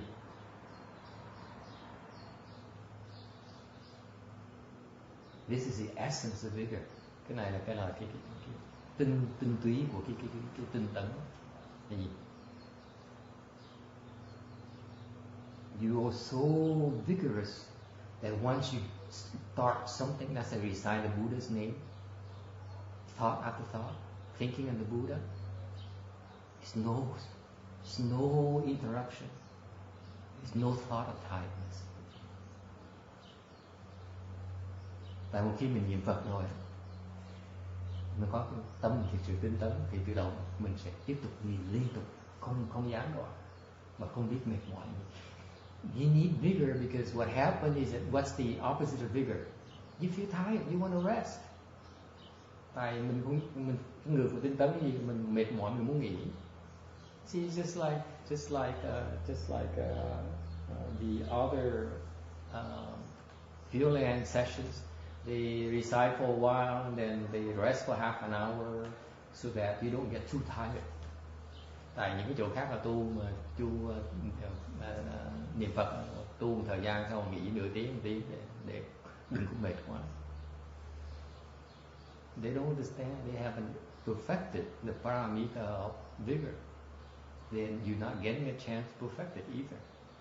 Okay, and make sure you apply vigor in the proper and good dharmas, not deviant and evil ones. Okay? Are you still with me, or are you way out of the ballpark? What is the mouth karma? Are you saying something? You use your mouth. Does that include sitting and not speaking and thinking? Hmm? If you're sitting thinking and not saying something, is that the That's no mouth karma, that's Okay. mind karma. Okay. That's a mind karma. Yes. Okay. Hỏi về cái khẩu nghiệp và ý khẩu nghiệp là cái dùng cái miệng, ý nghiệp là một suy nghĩ. Okay, the mind karma is the one that's created by your sixth consciousness, by your thinking mind. Cái ý nghiệp là cái mà từ cái ý suy nghĩ mình tạo nghiệp ra. As see, it goes way over his head. Nói mà nó không để ý nữa. So I would just say mind karma means your thinking mind is creating offenses, and it goes over his head because he's thinking. See that? You're not listening. You're thinking. You're trying to understand. I'm listening. I just can't listen without thinking about it. That's precisely the point. You just listen and don't think. Ai nói tôi chọc nó, tại vì tôi nói mới dạy nó là mình đang tạo ý nghiệp, là cái nghiệp suy nghĩ mình đang tạo nghiệp, thì nó nghe nó tiếp tục nó suy nghĩ tiếp. Hỏi nó nghe nó phải cần suy nghĩ nó mới hiểu được. Nó nói nghe mà đừng có suy nghĩ, tôi sẽ hiểu nhiều hơn. Because if you learn to listen without thinking about it, you will understand a whole lot more, Ken. A whole lot more. You're thinking too much. Way too much. You guys are just like brothers, twins or something. Way too much. You see, they're groping for, I got it, I understand this principle now. Give me another one. Nghe giảng pháp rồi. Tôi hiểu cái pháp rồi. Cho tôi cái pháp. Đợi. Wait, don't go so fast. Let me get this one first. That's what you do when you're thinking. I'd like to have more of those.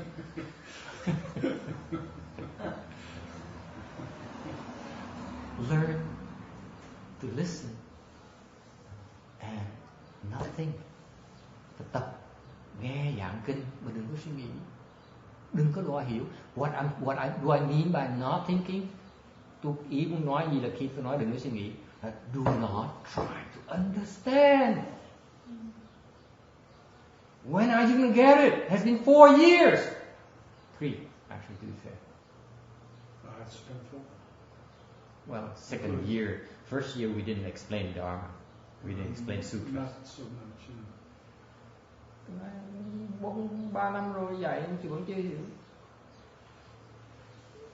It's called meta stupid. See, it takes you guys a while. Take us guys a while. Learn to listen, and as soon as you try to understand, cut it out. There's nothing to understand. Tại một khi nghe mà cứ nói tôi không hiểu, tôi muốn biết thêm, tôi muốn hiểu cái đó trật rồi. Nghe thôi, đừng có hiểu. Do not try to understand. Just like you go to watch a movie, giống như quý vị đi quay cine vậy đó. Nghe đi qua cine phải ngồi đó mà tôi phải hiểu là tại sao nó làm. Cái video qua cine được nữa. It's no more fun. Got it? When you go see a movie, you say, oh, look at that, he's doing it because of that, and she's doing it because of that, and guess what? The movie is gone already. The movie is finished before you understand everything. I mean, you have a chance to understand it for the first 5 minutes, because you don't try to understand everything, do you? It's entertaining, therefore you only go along with it and then enjoy what you can. That's what watching a movie is about. Giống như coi cine vậy, mình đâu muốn hiểu hết tất cả. Mình hiểu được cái gì, mình enjoy cái đó, mình thích cái đó. Không hiểu thôi, who cares? It's exactly the same thing as in listening to Dharma. Nghe pháp cũng như vậy nữa. Đừng có suy nghĩ. Stop it. Suppose you're wrong. Suppose you're wrong. How would I know you're wrong if I don't think about it? Lỡ tôi sai sao? Sao không biết được? And how do I know what to change if I don't see this and think about it and see what I need to change? Nếu không biết là tôi sai, tôi đúng sai làm sao nó không hiểu sao nó biết được. Mà nếu nó hiểu được sao nó biết cái gì phải sửa, cái gì phải không sửa. You see, this is false thinking. This is sophistry at its medium grade. Cái này là biện tầm thường thôi. Why is it medium grade? Oh, it's sophistry. I know it's false thinking. It's false thinking. I know that. It's not true. You're trying to pull my leg. Nó đang bịt tôi. Are you kidding me? So then we're doing the right thing when it comes to not asking any questions. I gave you the answer already. We just have to sit there and let it rain. Nó hỏi tôi hỏi tiếp bây giờ nếu như không biết làm sao mà sửa, nếu không hiểu làm sao mà hành động bây giờ. What's the answer? Don't think. Who gives a damn? It's all an illusion anyway. I told you when you watch a movie, must you understand everything to enjoy it? Cái việc coi cine, cái việc có cần hiểu tất cả mới là thích cái mình thích cái cine là thôi. Không cần hiểu hết đâu. You still enjoy it, right? You enjoy what you can. Mình chỉ sửa cái gì mình thấy được thôi. You see, guys, boys, don't try to understand because when you try, you're missing out. Whereas you let it go, you're gonna catch whatever you can anyway, whether you like it or not. Trying to understand is a false thinking on top of something that naturally occurs. Just like watching a movie. You don't try to understand. You don't try to understand the philosophy behind these directors. The nuances of the actress and her facial expression, the body language. That's belonging. That's false thinking. That's sophistry. Right? It's garbage. That's what you do. Try to understand.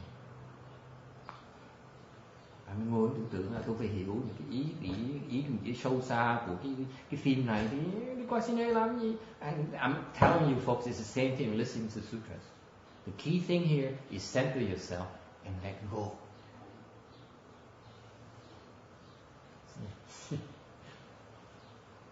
Oh my God! Oh my God! Somebody behind me play that.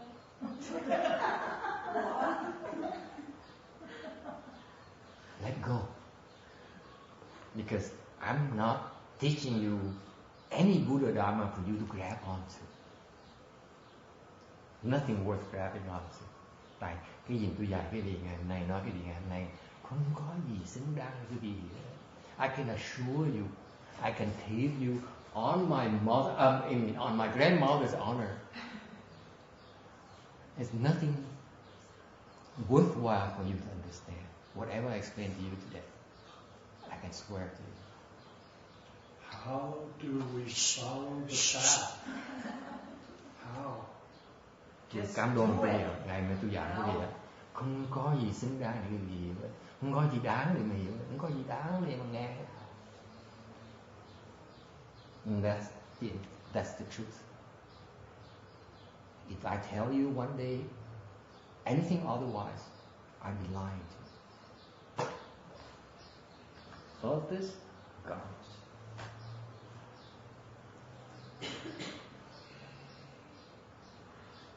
It's nothing to understand. Because if you understand, you got it already. Trying to understand is putting a head on top of a head. Không có gì đáng hiểu, không có gì đáng nhớ hết. Because nếu như cái gì mình đã cần hiểu, mình đã hiểu rồi. Muốn hiểu thêm chỉ là vọng tưởng thôi. Get it through your thick skull. You guys are pathetic. chửi nhớ nó cô quản không đòi này đòi nọ. Nothing. You sit there and I just freed you, Mel. I just freed you, Ken, from your trying to understand. I just freed her from these blinders. You better wake up to that. They've been putting blinders on you. They put the blinders on you, and you're so stupid to allow them to stay there. Pull them out, a little bit at a time, and see the world. That's what you're doing right now. Okay?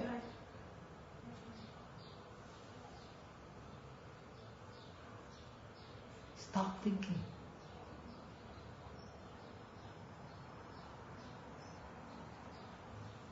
Because for you to understand what I just explained requires no thinking. Tại vì quý vị phải ngừng suy nghĩ, tại quý vị muốn hiểu gì tôi mới giảng đó, quý vị không được suy nghĩ mới hiểu được. Remember I talked to you about the two levels, about filiality of jhanas a while ago with the mother-in-law. Hồi nãy tôi nói chuyện học trò tôi với bà và vợ chồng đó, tôi nói hai trình độ của cái báo hiếu gì đó. For you to get there requires non-thinking. That's why you're not there yet. Tại vì nó muốn tới đó, nó phải không được suy nghĩ. Nó chưa tới được là tại nó đang còn suy nghĩ. It means it's way over my head.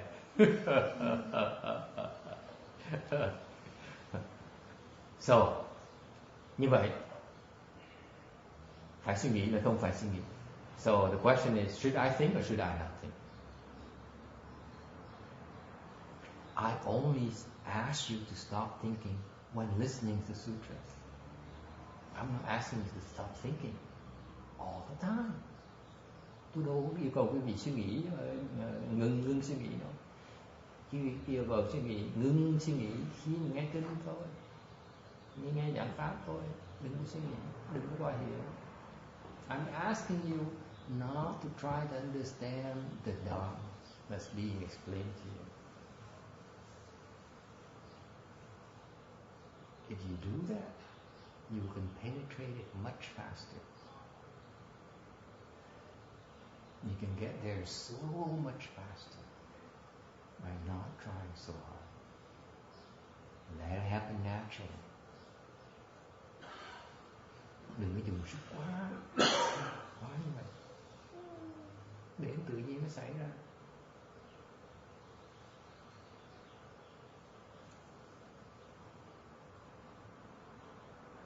Questions? Are you kidding? Are you kidding? Are you kidding? No. No. Of course not. Why is that? Tại sao nhỉ? Why do I dare tell you that? First of all, tại sao tôi dám làm như vậy? I remember the past 2 years, I appreciate you coming here, driving half an hour to come here, so far away, out of your way, to come here and listen. So I want to make sure you're not wasting your time. Tại mấy tuần rồi tôi nói là tôi cảm ơn quý vị đã đi từ xa tới đây để nghe giảng kinh. Tôi hy vọng tôi không phí cái giờ quý vị. And then today I said, you're wasting your time, you try to understand my Dharma. Rồi bây giờ tôi nói tới đây mà cố ý mà cố gắng sẽ hiểu cái pháp tôi là phí thì giờ. Why do I keep on contradicting myself? Tại sao tôi cứ nó ngược lại hoài vậy? Why is that? Anyone help me? We're not supposed to think.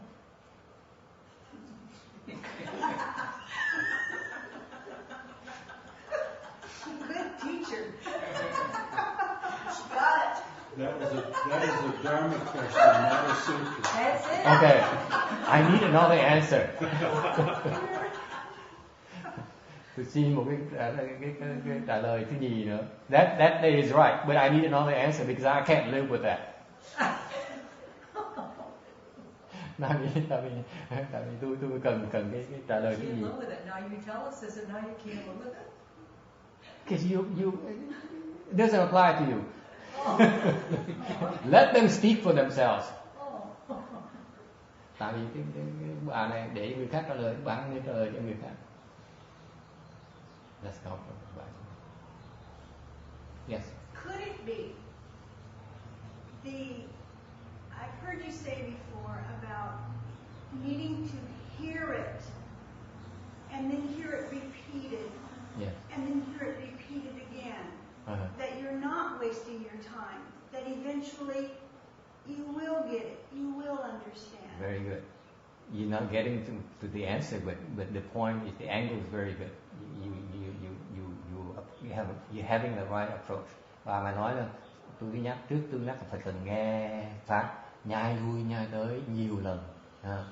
Thì tôi nói cái này không phải là đưa tới cái trả lời tôi, nhưng đều cái cách suy nghĩ là đúng. Because it's along that line. Because remember the analogy of watching a movie? Tại vì giống như hồi nãy tôi cho cái ví dụ về coi cine đó. Even you try your best, you cannot catch everything, can you? Mình cố gắng hết sức đi nữa, mình thể hiểu tất cả, mình thể hiểu hết tất cả cái cine này, đúng không? No matter how hard you try, you're gonna things that will escape you, right? What is the point? The point is that you're limited. Sức mình có hạn thôi. Mình muốn cái sức làm cái gì? Because whatever you're capable of absorbing, you absorb naturally. Right? Whatever your senses are able to receive and recognize, you are doing it already. Correct? Tại vì nếu như quý vị những cái lục căn quý vị mà đã có cái khả năng gì đó, khả năng làm việc, đâu cần làm hơn đâu. Muốn làm hơn cũng làm hơn cũng được nữa. Even if you wanted to work more, to get more of it, it's maxed out. Right? You buy that? Có tin không? Why can't I do both? Hang on. I'm getting there. See that? First of all, you realize that your sensors are at full capacity right now. Whatever you can receive, it is has been processed already. Whether you like it or not, whether you want it or not, it is being processed. Cái lục căn mình nó đang làm việc, mình đâu cần làm hơn, nó đã hết sức rồi. Right? Any problem with that? See, there's a logic behind my reasoning here. Any objection so far? Có ai bất đồng ý không? So you realize that the point number one, it's being done. You are maxed out. Okay, mình hết sức rồi, right? Thì mình cố gắng thêm mình làm cái gì nữa?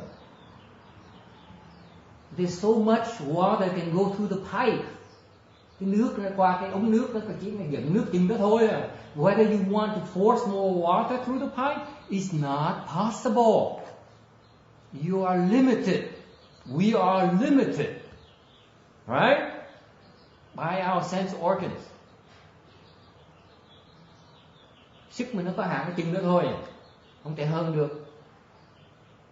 Cái đòi hơn là cái vọng tưởng.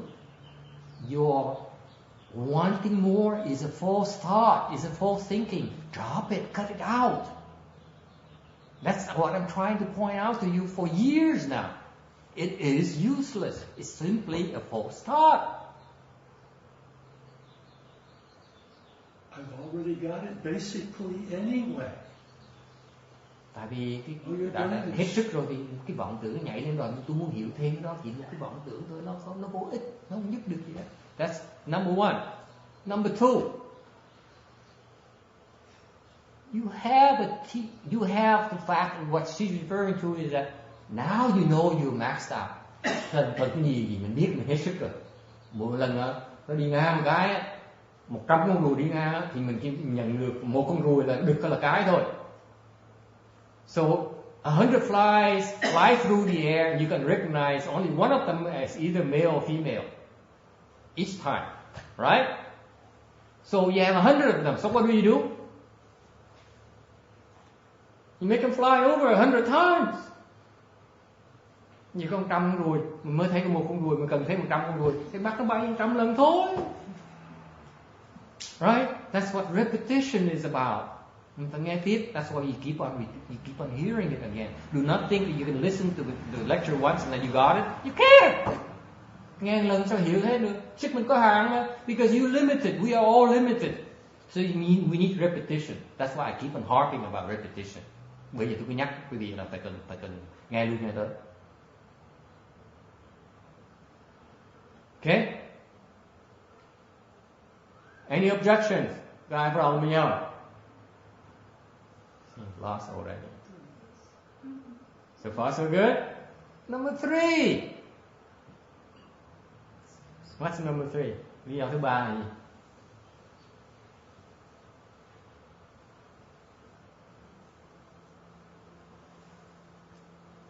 If you can't see it, you can't get it, you'll be reminded. You mean what? Be shown to you. Cái lý do thứ ba là gì? Nếu như quý vị mà không hiểu được thì sẽ được giảng nghĩa, sẽ được dẫn dắt. That's what a teacher comes in. Lúc đó là mình cần thầy, cần tiền tri thức ở chỗ đó. Đó là việc của một tiền tri thức. Một tiền tri thức biết rằng là sức người này có hạn thôi.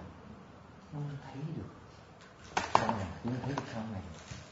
Và có người nhắc lại cho mình thấy đây là cái sau này. This is where the job of the teacher is important, because he or she will realize, will be aware of your limitations, and he or she says, okay, time for him now, or her now, to see the other side. And he or she will remind you. He or she will point it out to you. See that? Thấy nó quan trọng của thiền tri thức.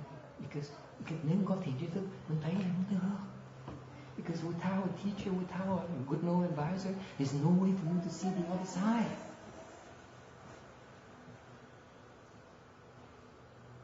Because of your limitations. There's 100 flies. Con trăm ruồi đi ngang. Biết con ruồi nó quan trọng hơn biết con nào được. How do you know which one is important to you? Someone is pointing out, hey, that's number 56. Người phải nói, con đùa kia kìa. Nhìn đùa kia thì mới gỡ được cái rối của mình.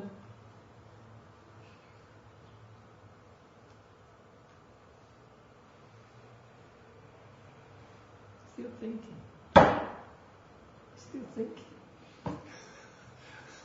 We're doing a process here where there's got to be some thinking about what you're telling us. Of course. This is, you're not giving a sutra right now, you're giving us dharma.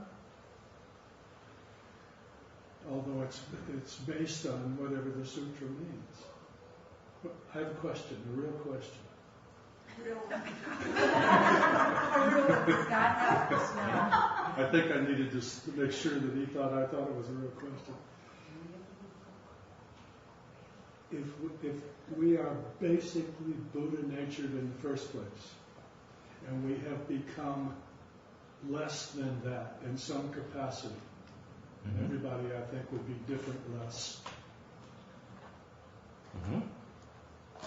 The way we got where we are was being taught by peers and those around us to be this way.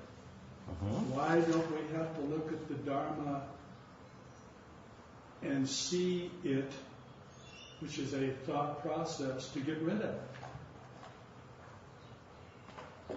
That's the end of the question. Repeat that. Hỏi lại, nhắc lại. Because I did not get the question.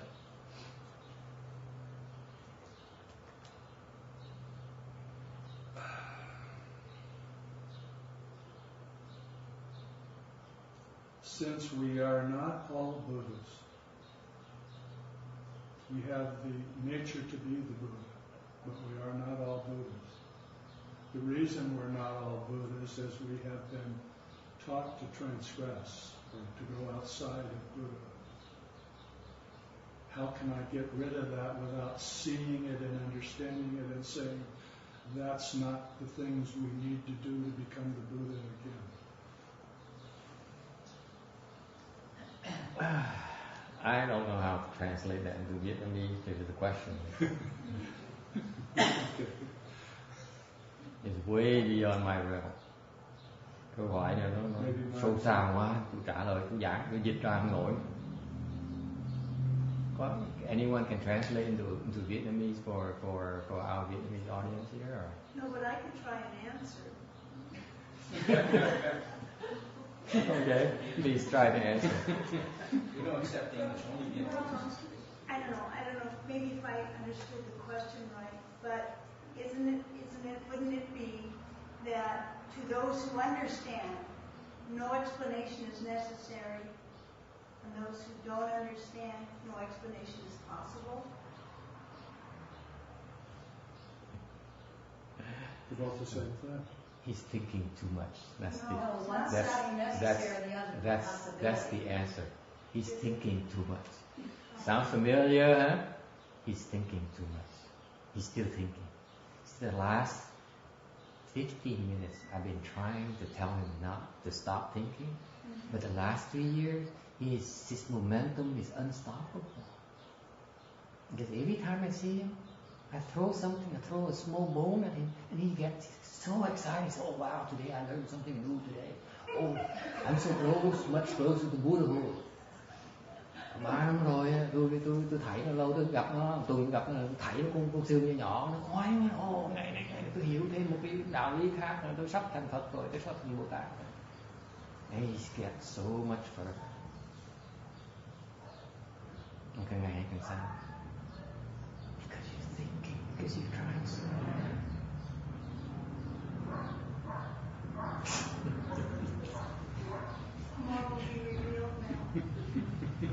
Mấy tụi đàn ông tụi man take some of that, take these guys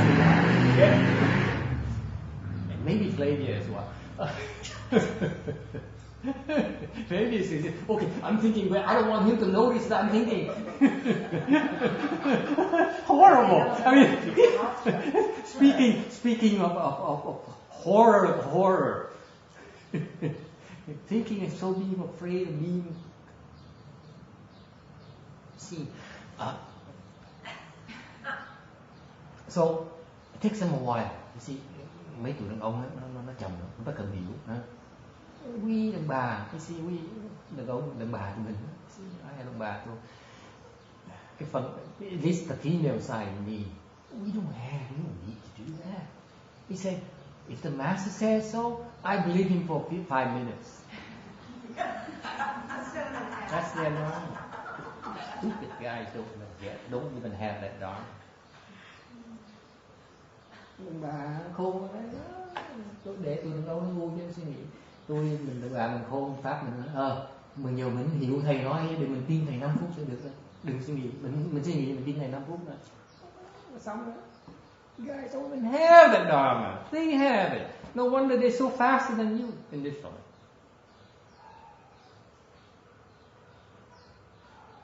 They execute. You guys, wait. Let me understand before I jump head first. We're exactly where we were 2 hours and 10 minutes ago, aren't we? Exactly. You still don't get it. You still don't get it. Because you still don't get it. Before we leave, though. You see, a good portion of the female side, cái bên phía đàn bà này, a good portion of them now are relaxed because they say, why this guy is so comical? Because they tại vì mấy người phụ nữ nghĩ là cái ông này nói chuyện vui. That's all it takes. Didn't I just tell you it's nothing that important? I've been telling you. I might as well take it as entertainment. You're trying so hard. Way too hard.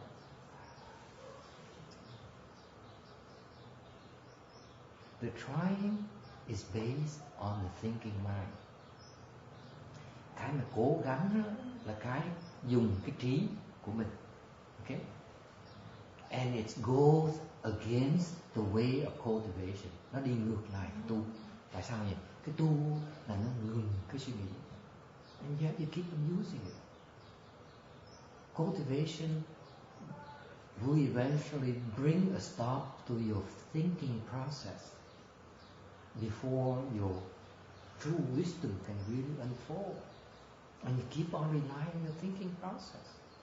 And that's clearly explained in the Sutra. Cái kinh Lăng Nghiêm giảng cái phần này. What I explain to you is based on the Buddhist principles.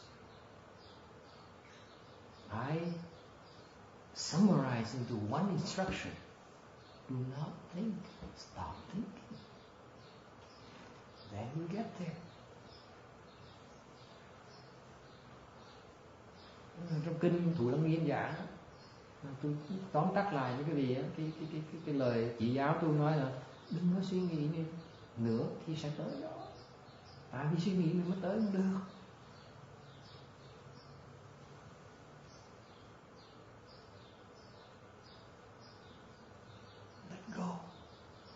Let go of that desire to understand. Adopt the attitude that if I get it, I get it.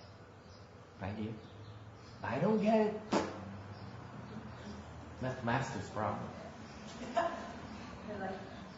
There's always another 100 flies coming in.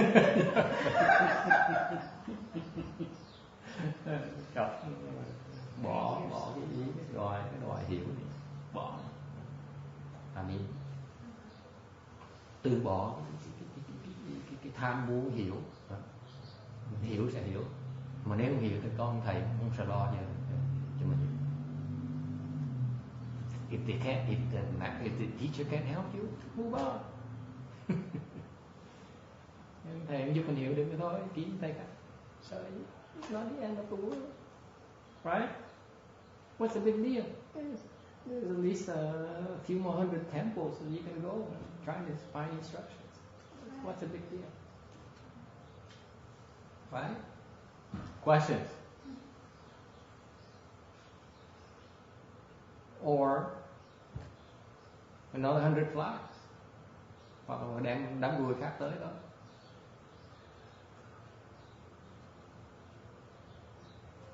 See, this is where the externalist thinking and understanding the fall short, because they're trying so hard. It's funny, we talk about vigor.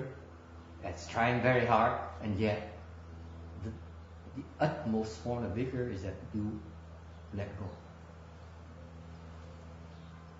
of even trying. You even let go of vigor.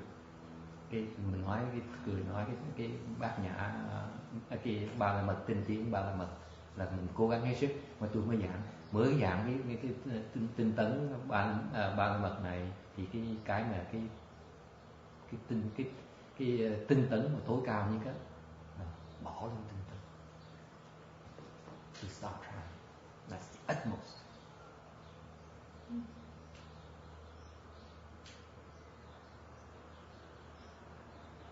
You see, this is the advantages of a assembly. Cái lời của trong cái đại chúng như vậy. Because I am faced with the fact that I have new people here. Tại tôi đang kẹt vào cái thế là kẹt vào cái thế là có nhiều người mới tới đây. The various levels có những trình độ khác nhau. Okay, but the level them guys are stuck at the highest level. Requires you to even let go even more of what is most important to you, the understanding. That's the only way for you to break through. Tại vì cái trình độ họ cao rồi, họ phải bỏ cái ý muốn đó, họ phải thoát được.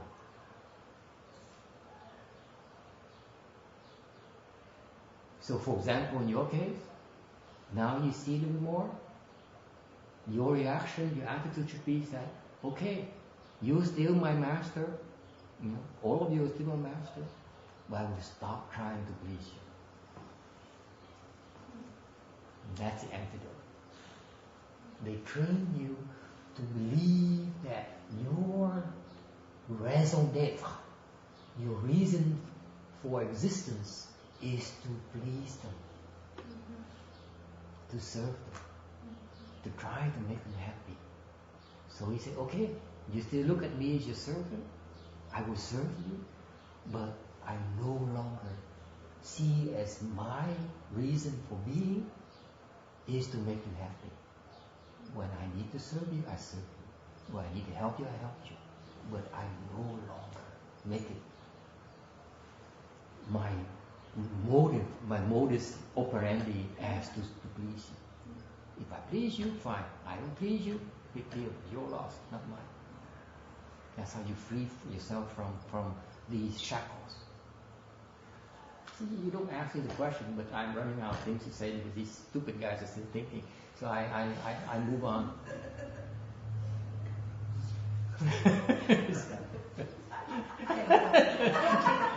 See that? You're supposed to ask me. If you were to ask me, because what do I do?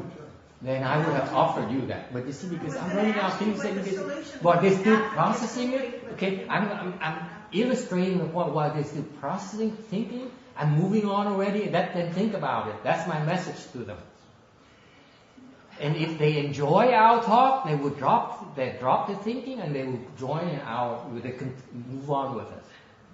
That's my antidote for them. Got that? Yes. But Yeah. at the risk of wallowing.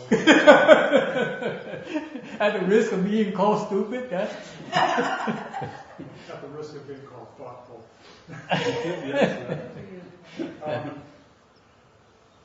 The Dharma is not nutrition.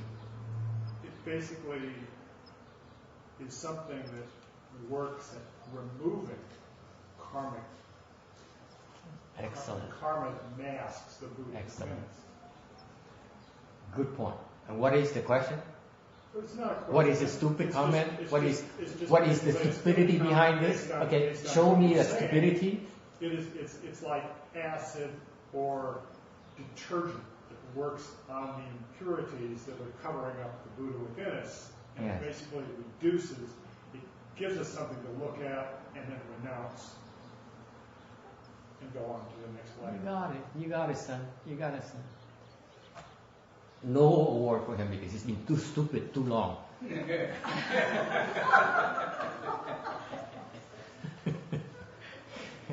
Ông này nói đúng đó. Nói tôi coi thử tôi nói cái này có quá ngu rồi không?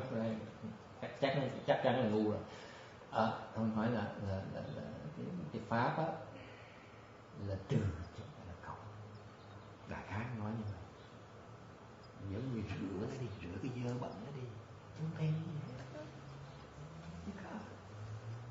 Basically, the way I would put it is that Dharma is subtraction.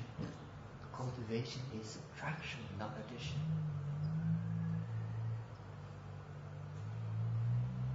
If you come to me, you come to my lecture and say, I want to learn some more principles today, you ain't gonna get it. You ain't gonna get my message.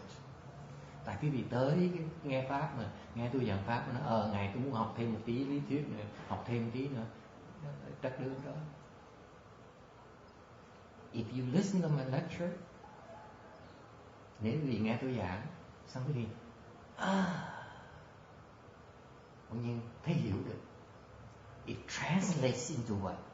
Quý vị nghe rồi mà hiểu được, có nghĩa là gì?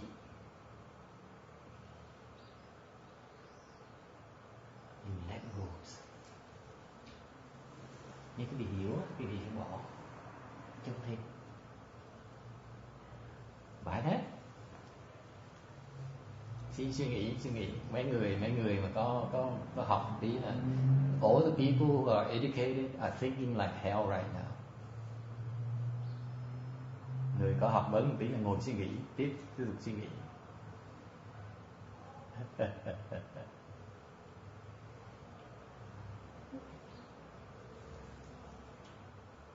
Yes, right? You see, this is why in cultivation of Buddha Dharma, everyone on the same equal footing. Khi mà tu, ai cũng giống nhau, không ai hơn ai. Tại sao vậy? Tại mình đâu cần thông minh lắm đâu.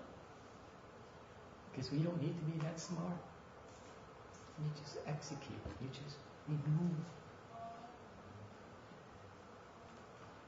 Thằng bớt mới đổ thêm. Cái thằng người thông minh nó nói tôi muốn biết thêm. Còn người mà có huệ là người tôi muốn thêm, tôi muốn bớt. Because the wise, the smart ones are the one who says, let me have some more. Sounds familiar? I want some more. The wise one are the one who says, I want less. I want to simplify it. Because then the picture is a lot clearer. Right? The more you have, the more you're confusing the picture. The more complicated it gets. The more it is, the more difficult it is for you to understand. Muốn hiểu á, mà cứ thêm á, thì càng ngày nó càng thêm, nó càng nặng, nó càng phức tạp thêm. Cách nào mình hiểu được thêm. Còn muốn hiểu một cách mà hay hơn là mình chặt nó ra, mình giản dị hóa nó thì mình mới hiểu được. Right? If you really want to understand, you strip it to it, the bare bone essence. It's not complicated with all the foliage and the twigs. Every time you want something more, you're adding more. You're adding more foliage, you're adding more twigs, more branches, flowers. It's complicated. You can't see the essence of it. By that? Amazing that all these guys are the first or second time they attend the lecture. Some of them have never crossed their legs before in their entire life and will never do that the rest of their lives.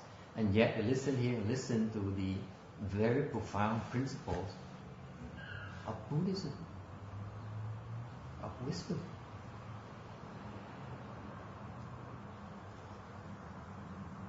That's because why? Because it's thanks to all of you, the confused and stupid ones. You are so stuck that it takes beating into your head, to your thick skulls, for them to listen. And they say,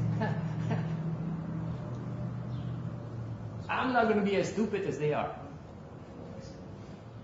Why do you think it takes you a few years before you reach your level, where these guys only takes them only much shorter? Because they don't have as much as luggage as you do. Tại sao mấy người này, mấy bạn, mấy năm trời mới đạt được bát định, còn mấy tụi nhóc này là 2 năm, 1 năm nó đạt bát định? Tại sao? Ít hành lý, ít đem đồ theo. Right? Open your eyes and see why you are still stuck. Because your approach is wrong.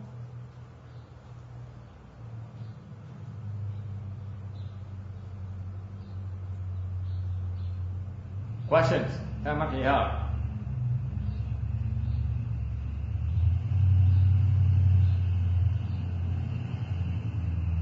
I want to tell you in closing that today I did not use the notes at all. Nói gì biết, lần ngày tôi giảng, tôi không mở sách ra. Tại sao? Tại tôi giảng, tôi biết cái gì không hiểu. Because I know when I explain all these slides here, you don't understand a damn thing. Okay? All these things, you don't understand. I don't give a damn either, because I know you don't understand. Okay? All I'm doing is I'm planting the seeds for you. Because you have to come back to it. Tôi biết cái gì không hiểu được, tôi không thèm coi chịu nước, tại vì trong này có nhiều cái pháp tôi không thèm giảng, tại tôi biết cái gì không ai hiểu gì hết á. I know you don't understand anything, and I don't want you to understand anything. I only want you to remember to stop thinking, stop trying to understand. That's my message today. Ngày hôm nay tôi không muốn quý vị hiểu gì hết, tôi muốn quý vị nhớ là bớt suy nghĩ, đừng có suy nghĩ, đừng có đòi hiểu. Because if you are supposed to understand, you have already understood, right? Huh? If you cannot understand, there's nothing I can do about it. There's nothing you can do about it. I have to try again. So I first think about it. Tại vì nếu mà hiểu được, bạn đã hiểu rồi. Đòi hiểu thêm làm gì? Đòi hiểu thêm cũng được nữa. Không sao thôi. It's always the future. It's always second time. More servings. You have to come back. Okay? This theater shows reruns. That's why we have recordings and we have all these things. You know, tại vì bởi vì có những cái thâu mấy cái lời giảng. Because let me tell you, I tell you the truth. Okay? All the years I searched for a good knowing advisor.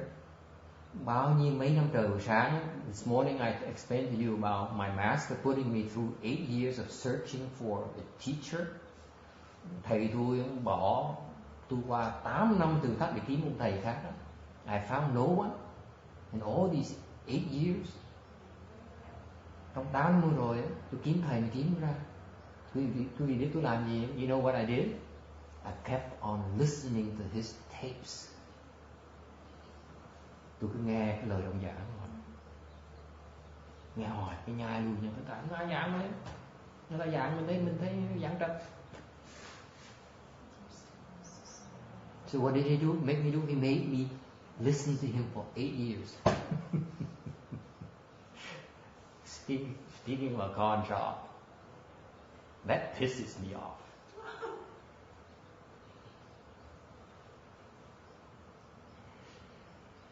8 năm là kiếm người giảng kinh ra, thành tôi ngồi nghe ổng chứ bây giờ không ghét có chuyện gì làm, tôi ngồi nghe ông giảng kinh. And guess what? For 8 years, they go and they cycle through my brains. 100 flies here, 100 flies there, time and time again. And every time you get something more, a little bit more, a little bit more, a little bit more, for 8 years. 8 năm trời không bắt nha luôn nha thôi, mỗi lần thêm mình tí lên tí. That's what? Patience, right? Patience paramita, nhẫn nhục, right? It's called vigor paramita, tinh tấn. Why is it? Because I did not stop. Tôi không ngừng đâu. Mới là tinh tấn nó ngừng, nghỉ, đâu nghỉ đâu, tiếp tục làm. Precepts, right? If I didn't keep precepts, I'm going to go to the hells for sure.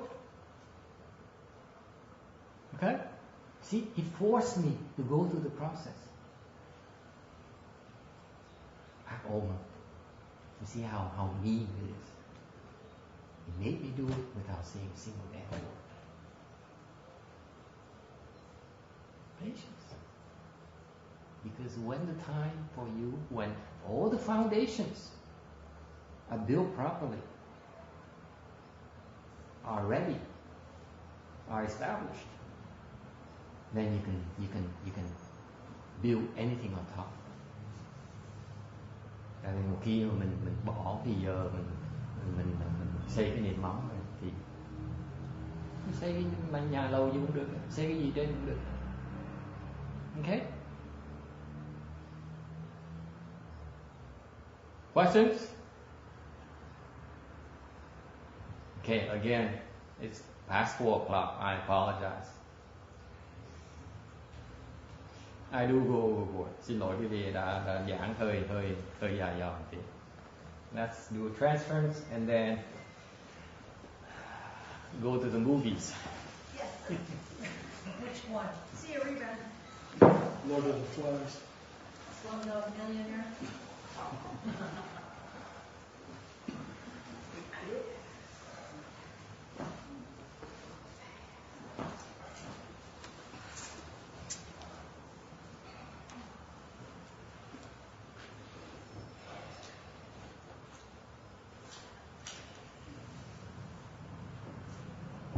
Chinese.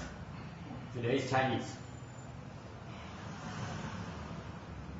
一丝红尘，双眼佛净土，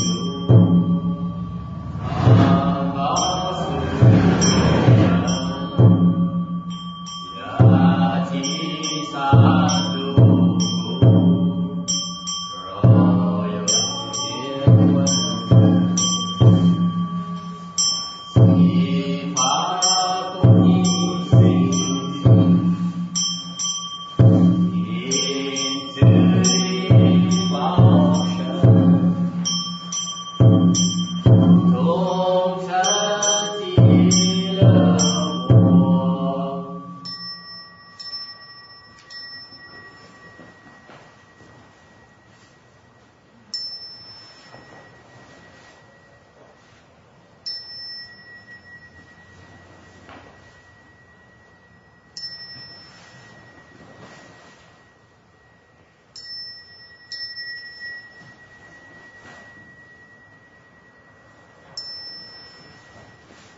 Thanks for coming. See you next time.